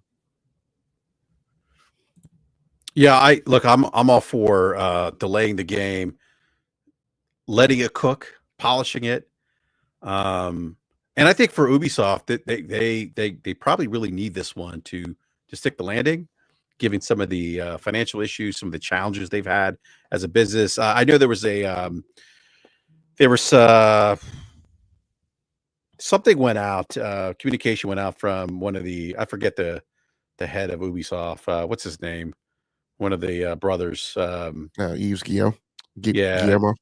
yeah. And he talked about like they're kind of reevaluating and looking at ways to leverage, I think, some of their IP or value in their franchises, something to that effect. I'd have to pull this up. It wasn't something I was going to talk about today. Yeah. So, are you talking about this leading it as part of the strategic update announced alongside Assassin's Creed's latest delay? Ubisoft said it had appointed leading advisors to review and pursue various transformational, Yes. strategic, and capitalistic options to Yep. extract the best value for stakeholders. That was it, Logic. To me, that is like CEO talk.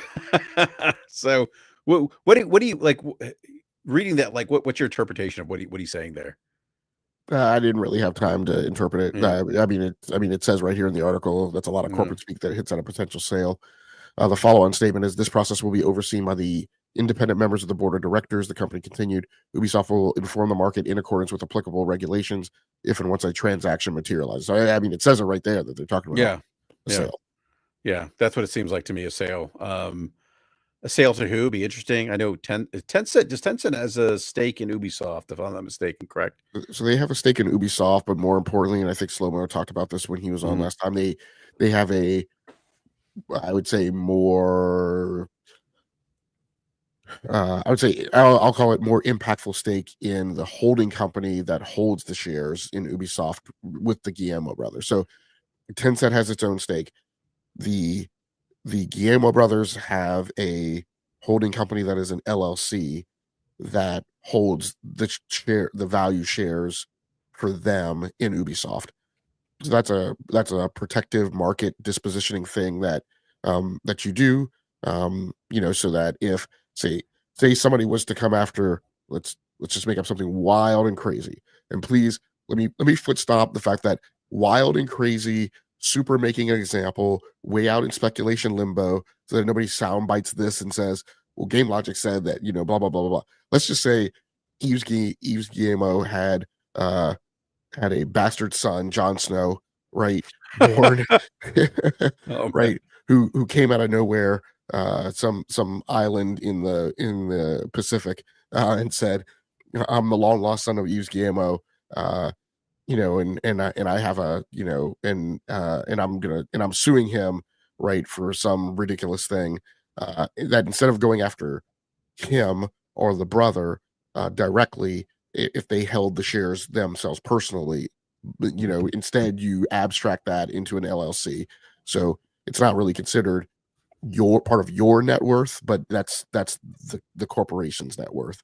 um so that's a thing. Now, when Tencent entered into that agreement, there were all types of legal caveats around that. I don't recall the specific tenets of it. We reported Yeah. on it at the time, but there were restrictions put around that, like them not being allowed to use that to leverage like more votes or seats on the board of directors or whatever for Ubisoft greater.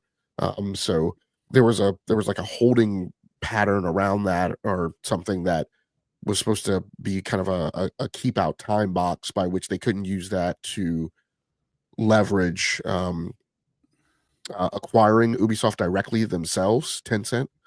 I don't know whether or not that periodicity has expired already. So we'll have to see how that plays out. Yeah, yeah, absolutely. Developing story, as they say. I do want to go to the last news story here, the of the evening. Logic. Let me pull this up real quick.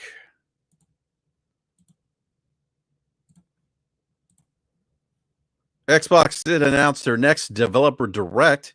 It's going to be January 23rd, Thursday, Thursday, January 23rd at 10 a.m. Pacific, 1 p.m. Eastern. Presented by the game creators themselves. Developer Direct offers an in-depth look at upcoming titles, how they're being created, and who's creating them. We'll visit Compulsion Games in Montreal, Canada, to learn more about South of Midnight. Head to is that I can never pronounce that. Montpellier, France, to see Sample Interactive for a look at Claire Obscure Expedition 33. Stop by the legendary It Studios in Richardson, Texas to check out Doom: The Dark Ages. Visit a surprise location to see another studio's brand new game. So I'm actually intrigued by the studio's brand new game. You'll be curious to see what that is, but I'm really looking forward to getting updates on all these games here. Logic, Doom: The Dark Ages. Really, probably tops of my list there would be South to Midnight. I know Compulsion Games has been teasing out some gameplay footage, some of the traversal mechanics, gameplay of South to Midnight on Twitter or X. They did show us that one boss fight with the big alligator, but they've been kind of they've been like this slow, I think, drip of footage, and I like that. I don't like what I've seen so far from Compulsion Games to South of Midnight, so that would be tops of my list.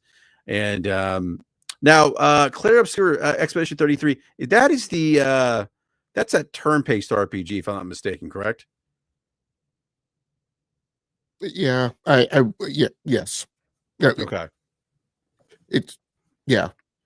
I wouldn't entirely label it as turn-based, other because it has some active time battle kind of elements around it. But yeah. So what are you looking forward to here for the developer direct, Hamp?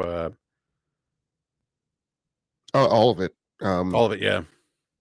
Like, well, let me caveat it. I'm looking forward to everything in this show that comes from development studios. I have zero interest in anything around this show that has anything to do with Microsoft, with Xbox C-suite, obfuscation, PR, marketing. All the BS that we've dealt with over the last few years of obfuscating dates, trying to skate things by consumers, right? Just disingenuous presentation. Saying, "Oh, we're not going to talk about Starfield now," but then 6 weeks later saying that it's delayed when obviously, right, in terms of software engineering, software development, you had to have known that the game was delayed when you did the developer direct, right? All that gaming politics stuff, the Phil Spencer stuff. Like, I'm super looking forward to everything in this show that has nothing to do with Phil Spencer, Sarah Bond, or Matt Booty. As far as I'm concerned, actually, probably the best thing for the show would be like that we see and hear from none of the three of those people. You want to see just developer, and then to the next developer, and to this new reveal. I mean, look, I've spent like a decade saying I didn't like the PlayStation style show and format, and I talked a lot in Sean Layden's regime, like when he appeared at E3. I was like, who is this guy? I don't know him. Why is he spending time? But I will say, like, the best thing for the show, I think, could be to do like the Sean Layden style E3, where the guy literally came on stage like one time and did the intro, and then you never saw him again. Is that the famed E3 where they drop like banger after banger after banger, and like Sean Layden barely said like 2 words? I'm exaggerating. He said more than that, but yeah. I mean, I like, because all of the ick that's associated with the Xbox brand, I feel like today comes from that GLT. It is the fault of none of the studios, I don't think. And the GLT, where there's been intermixing with Todd Howard. I didn't appreciate like that stuff either. But right here, let's talk about some, for the first time, and in reality, and in having like a genuine conveyance of excitement about this, right, versus the disingenuity we see from other channels. Let's talk about some bangers coming from the Xbox quadrant, right? South of Midnight, Claire Obscure Expedition 33, not first party, but a game that's resonating with the Xbox console and fan base. And Doom: The Dark Ages, right, which is first party. And then I think I'm putting my money in hopes on the other studio's brand new game, even though it's not a brand new game. We've seen it before. I'm hoping that that's an indication that we're going to see some more of what is the thing called? Perfect Dark? No, it's from the It's from the art. It's from the developers who worked on Arcanum, Clear Obscura, not Clear Obscura, of Magic Obscura. Clockwork. Oh, you're talking about Clockwork. But I think let me check. I think this is hold on a sec here. Oh, Clockwork yeah, the Revolution. Clockwork, yeah, and that could be it. It could be surprise. Okay, see another studio's brand new game. Yeah, so it's not going to be. Obviously, it's not going to be. I said Perfect Dark. It's not going to be because it's not a new game. Yeah, it could be Yeah, that. neither is Clockwork Obscura. It was Clockwork Revolution, but I just keep saying Clockwork Obscura because I almost said Clockwork Orange. yeah, a Yeah. number of the developers came from one of my favorite games made, which was a PC game called Arcanum of Magic Obscura, which was like this steampunk game that was mostly oriented around like your I want to say like a magic user type of character, but like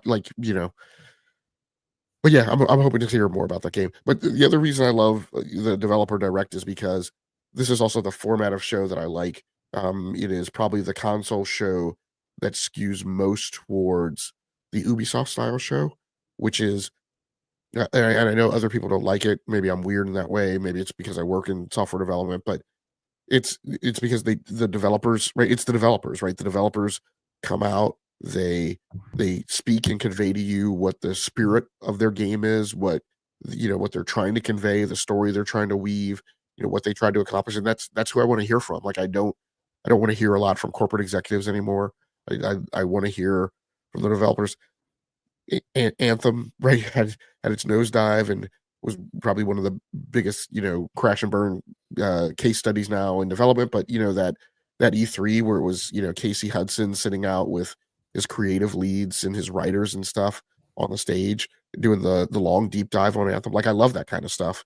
And I wish we would see more of it, right? I wish we would hear, like I said, less about corporate executives, less about Game Pass announcements, and more, from the creative directors and the team leads. And this is that format of show. Since Xbox started doing this developer direct in January, it's titled appropriately. It's constructed appropriately. It's the type of thing that I love. So I'm looking forward to this. Yeah, this is And I'm actually looking forward to these. And I'm looking forward to these game titles, right? These game titles are in particular some of the ones that I'm most interested in. yeah.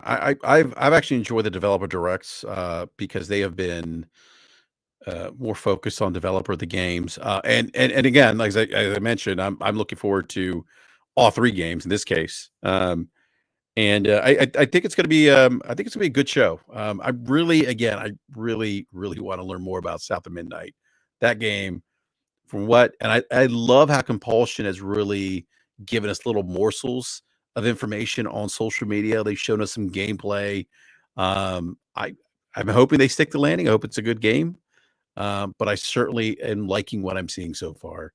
So we'll And see. And then, yeah, this is an ambitious game for Compulsion, right? Too. This is a yeah. game that In exceeds the comparison to We scope and Happy Few, scale of what they've done yeah, before. Yeah.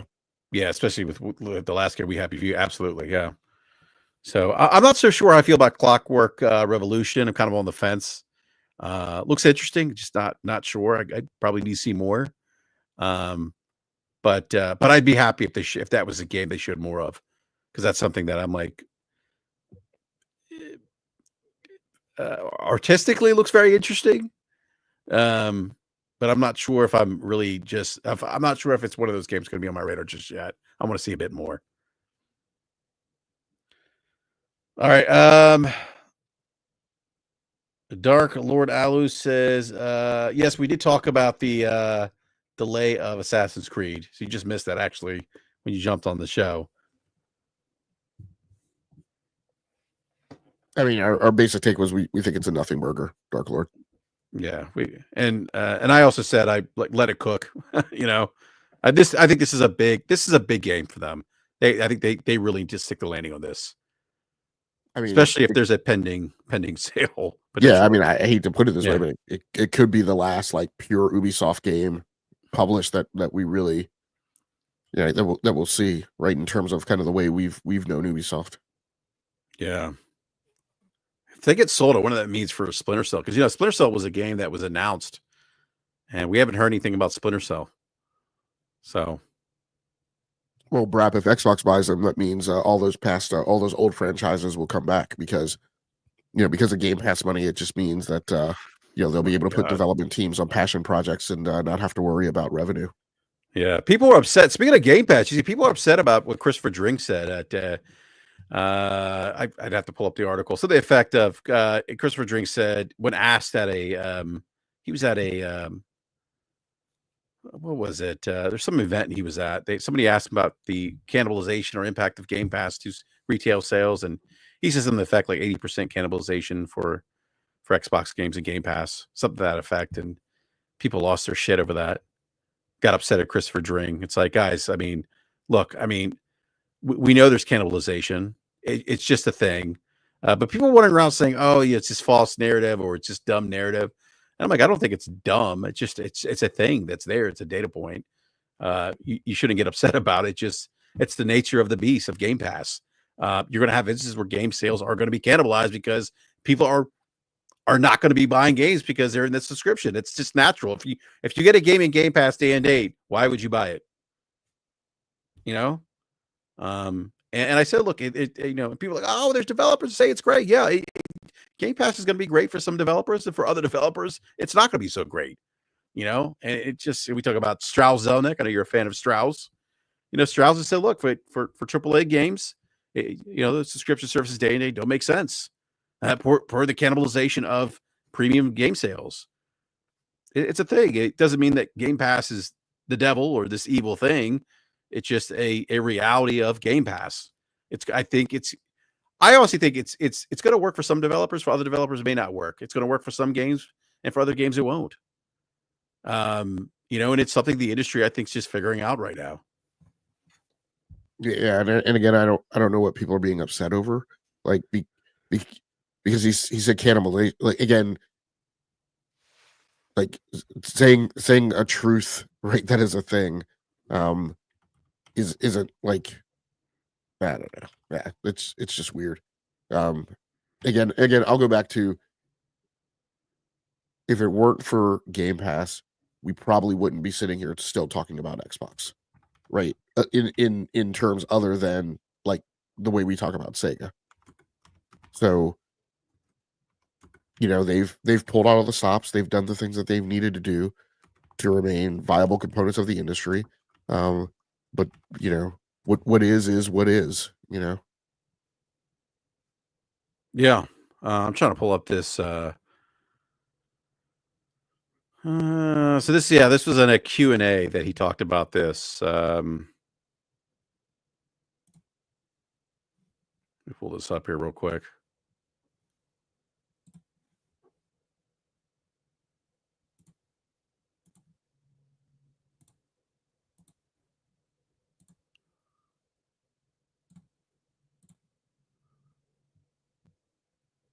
Here we go. Xbox Game Pass titles reportedly lose around 80% of revenue for being on the service.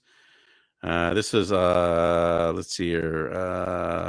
During a Q&A at the Install Base forums, journalist Christopher Dring wrote, anecdotally, games that are in Game Pass can expect to lose around 80% of its expected premium sales on Xbox.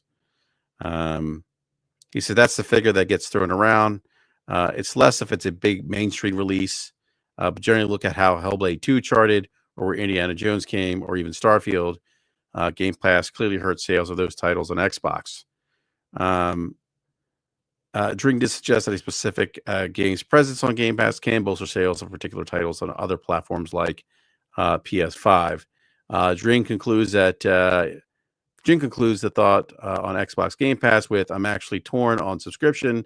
I believe he can lead to lost revenue. Services like this make it harder for everyone else. Try being an indie game on Xbox right now that's not on Game Pass.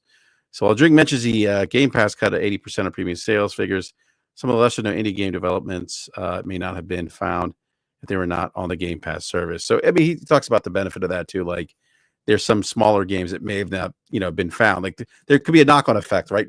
A big title like Call of Duty being released in Game Pass. Now perhaps you put more eyes on another game that, because this person's interacting with or consuming Call of Duty through Game Pass, now they may have eyes on other titles in Game Pass that they may not have looked at.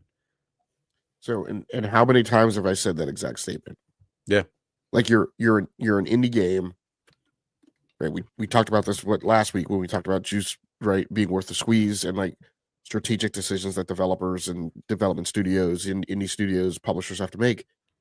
If I'm going to put in the investment level of effort to put my game on Game Pass, right? My biggest competition is every other game that's in Game Pass, right? And the sheer volume of that. Like if I'm an indie game and I'm on Xbox at all, like what is the likelihood that I'm going to get eyes on my game if everybody's eyes are being pulled in the direction of Game Pass, and where the majority of your console base is some level, some tier of Game Pass subscriber? Yeah. Well, like I said, I mean, it's not a. I know some of the pundits want to treat it as a win-win and this the best deal, but again, this goes back to I think that it's not. It's something that may work for some and it may not work for others, and it doesn't make it bad. It's just the reality of the situation. Right. And yeah, and I mean you said it like I don't know why. So what I said was so therefore based on those set of variables, development studios and publishers have to make a decision. And that statement right there will cause Xbox pundits to fall out and flip out. And I'm like, why? Because I asserted that in an algebra problem, there's a set of variables that actually exist that somebody has to run calculations on and make a decision about. I didn't say that drives them. I didn't say that leads them all to the conclusion that Game Pass is bad. That's an extrapolation that you're making. I'm saying if I have a set of variables and I'm entering a competitive marketplace where those competitive variables have bearing on how much money I make, then I have to include them in my calculation of the decisions I take. Yeah, anytime you're making an investment of money, you are thinking of all those variables, right? I mean, we do this in our own lives, right? Outside of software development. I just bought a trailer today, a travel trailer, considerable amount of money. There were, pros and cons, different variables I was considering, right?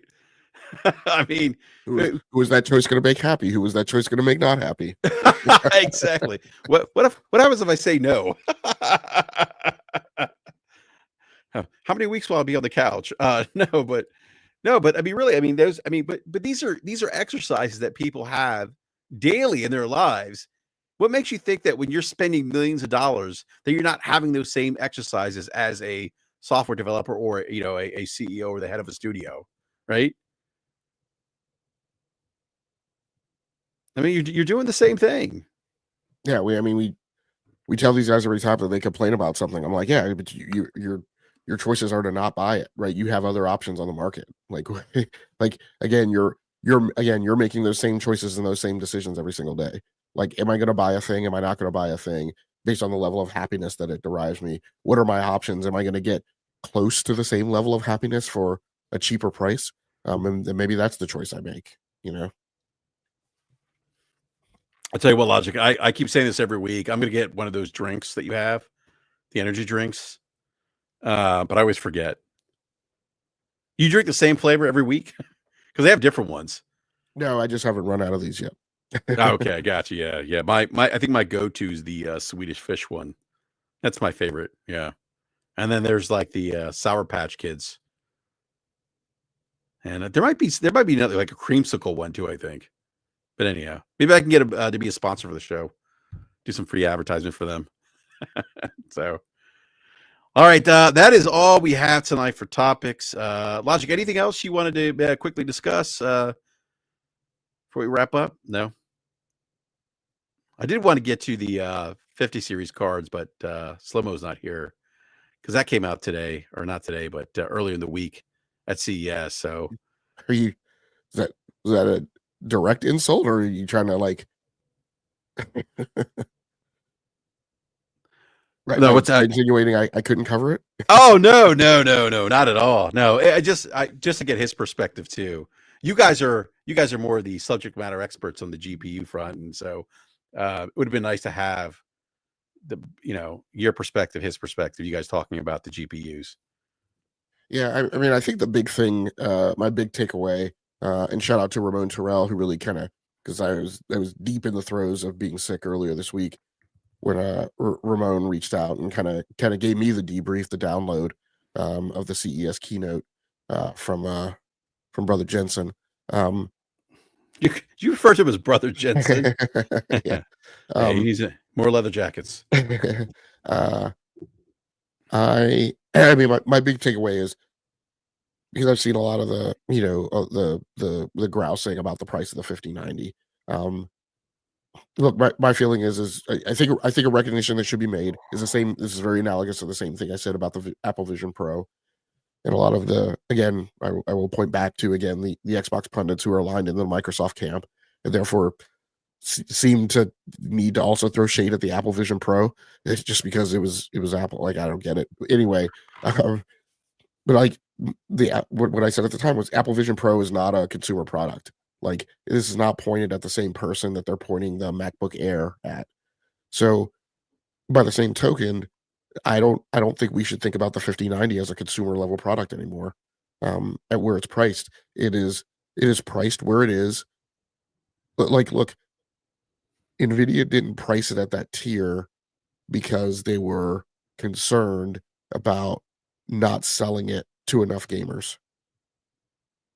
Right? They knew that was going to put it out of the reach of a lot of their enthusiast market. That part is priced for at home AI ML software developers who want to run AI ML workloads, um, and are looking for cards that they can buy and afford, that those people can afford and are willing to invest in, um, without needing to spend the same amount of money that you have to do for an enterprise part, for a Quadro card, um, for other variants of their cards that they sell to enterprise and the data centers, because those consumers exist in the market now. Um, by the same token, look at the huge gap in price differential, right? And this is a way to corroborate that. I'm gonna step out on the limb of my ego here. This is a way to corroborate that I'm correct.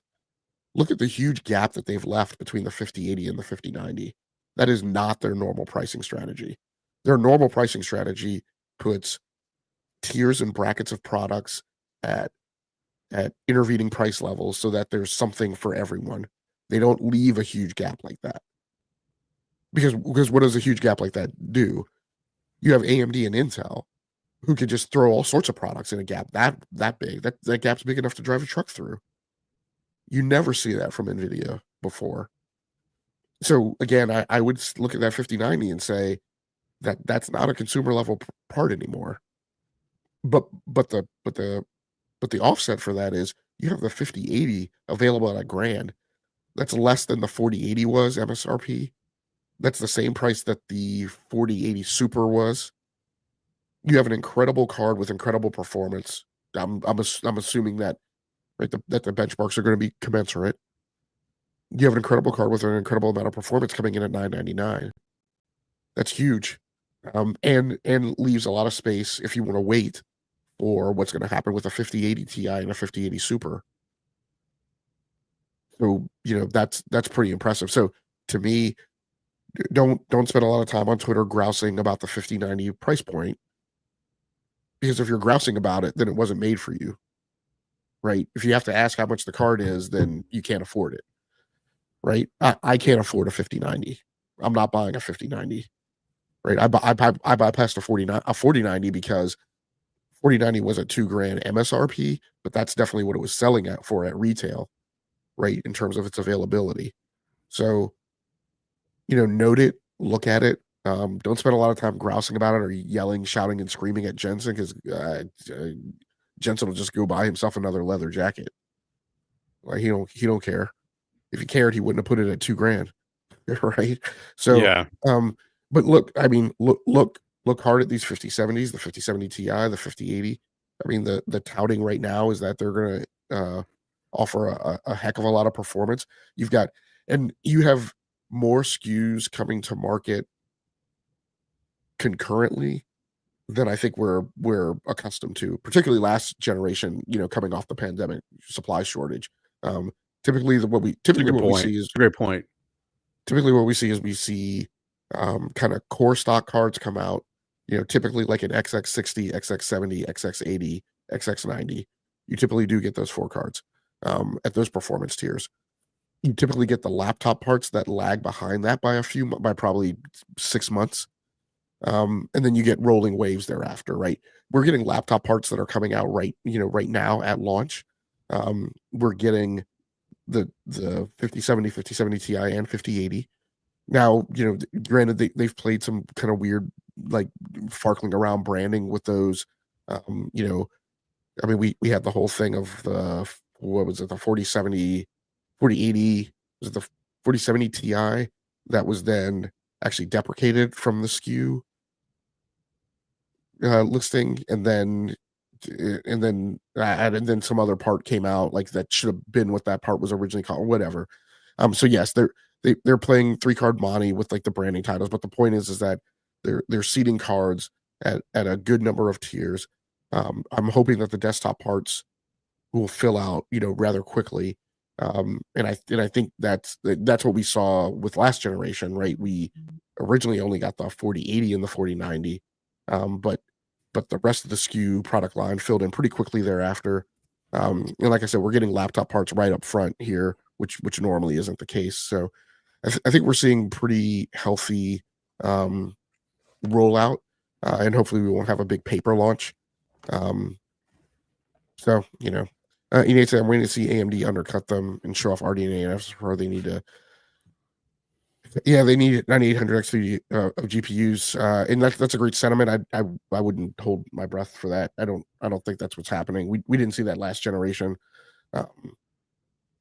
There were people who were briefly hot about, there was some heat around the 7900 XTX and XT and the 7800 XT, but I think that flame went out pretty quickly, and it really all became about the RTX cards.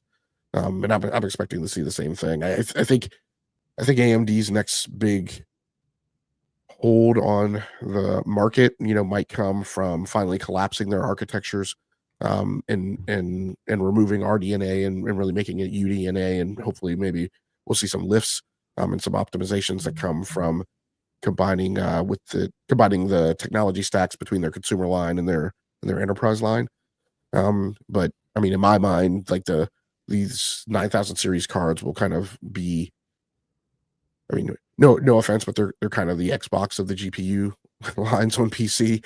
There's some hardcore faithfuls who will tell you till they're blue in the face that running an AMD card is just the same, and that they've run them for 20 years and never had any problems. And then you really pull threads with them and you find out, like, to upgrade drivers, they're DDUing their drivers and booting into safe mode and all this stuff. And I'm like, you do understand that the NVIDIA users don't do that, right? So, and then you finally get them to arrive at the point that yes, they do more, more self-sysadmin maintenance to run their GPUs than an NVIDIA user does. But still, regardless, exciting time on the market that I think we're going to see here in 2025. I'll tell you what piqued my interest, Logic, was the price point of the 5070, $549. That to me is a nice, attractive price point for that GPU. It is. Yeah. And then there's the 4070 Ti. That's at $750.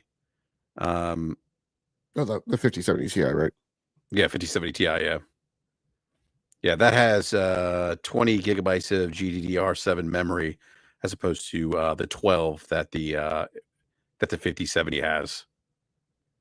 Yeah, and what you hope to see, right? And more CUDA cores, yeah. Go ahead. Yeah, and then what you hope to see too is that we'll see prices. I mean, the 4000 series cards are still great cards in my opinion, and hopefully you'll see discounts right on those as the 5000 series becomes available. Yeah, I think Ramon, because Ramon was talking to me too about because he was asking me about the 5070 if I was interested. And I think Ramon said he's got a 4080 Super. I think he's like going to hang tight. But to your point, I was thinking about, like, okay, do I look at a 4080 or 4070 now? Maybe if the price, because if I don't have to spend 550, maybe I get something. Because either way I go, I'm still upgrading, right?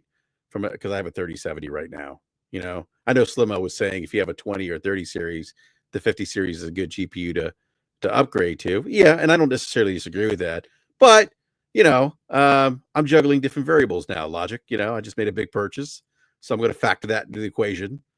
And either way, if I go with the 4070, 4080, it'd probably be more likely a 4080 if I went the 40 series.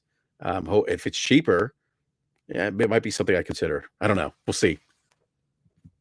Options, sir. Options. Yeah, Options are never bad. Yeah, and go ahead. kind of as I always say for you, your big thing that you'll want to check is the power supply requirements. Yeah, exactly. Yeah, I might have to do that upgrade on the back end there with the power supply. I forget what I have. I have to go back and look, but I might have to do an upgrade there. And then I don't even know if the 40 series cards would even fit in my case because they're pretty big. I have that radiator that sits in the front, so I Well, don't the know if 40, that would. I think the 40 series cards are your easy get, right? Because they're a small form factor cards. Like the 4070 Supers that I have are both dual fan MSI Okay. Ventu, I think, product lines, and they're super Mhm. small. Like I mean, this is one of the reasons why I personally love some of the NVIDIA stuff that comes out because yes, like my my 4080 and my 3080 Ti are like great big honking, paperweights. But then if you wait for a while, right, then there's other parts that become available that are super small form factor and are really lovely to fit in your case because you still get like a huge amount of airflow around them and they're easy to install. You don't have to put a big support stanchion in there to hold the things up. So Yeah. those parts are available in the 4000 series. If you Okay. go out there and look for them on the market. Okay. Yeah, it's good to know. That's good to know. So, Mark says that jacket was hard. I think he's referring to Jensen's jacket. So, but yeah, all right. We're gonna wrap up the show. Look, I want to give a big shout out to everyone in the live chat. Thank you for hanging out with us this evening. And Nate, sorry you couldn't make it. I did see you there in the live chat. And please do me a favor, hit that like button if you haven't done so already. Also hit the bell notification. Do the YouTube things. And may do a BRAP rant tomorrow. I'm just not sure what time. But I got to figure all that out. But anyhow, give me a follow on Twitter, BRAP_podcast, or Blue Sky Social at BRAP hyphen podcast. And Logic, if you want to be found. But if you do, let everyone know where they can find you. Yeah, as Dark Lord asked before, you can find me on my personal YouTube channel at Rounding Off Infinity on YouTube. And you can catch me on the Enough to Keep Going Weekly Games podcast on the E2KG Network podcasting channel. So that is the E2KG Network on YouTube. Did I give him the right thing? I told him. Oh yeah, Rounding Off Infinity and E2KG. Yep. So as I placed it in the chat with the number 2, so you can catch me there. E2KG Enough to Keep Going is Sunday nights at 8 p.m. Eastern time. If you ever want to stop by and join in on the live show. All right, awesome. Yeah, definitely check them out. And look, if we don't, by any chance, I don't do the BRAP rant tomorrow, have a great weekend, everyone. Enjoy playing video games because ultimately that's what it's all about. It's about enjoyment and fun. Yes, I am still playing Metaphor Refantasio. I talked about that earlier in the show. It is an amazing game. So if you have played the Persona games or the Shigami Tensei games, or if you're feeling a little daring, trying something new, maybe give Metaphor a shot. So, I meant to ask you too, Logic. What are you playing right now? It has been a great week for gaming because, like I said, I was sick. Yeah. So I've pretty much just played World of Warships and Call of Duty Black Ops 6. Spent a little time Okay. playing Fallout 76 earlier in the week, so had that in the mix too. Awesome. All right. All right. Well, thank you everyone for watching the show, and for those who watch the show, the replay, thank you for as well. Please leave comments in the comment section below, and we'll catch you next time. Thank you, everyone.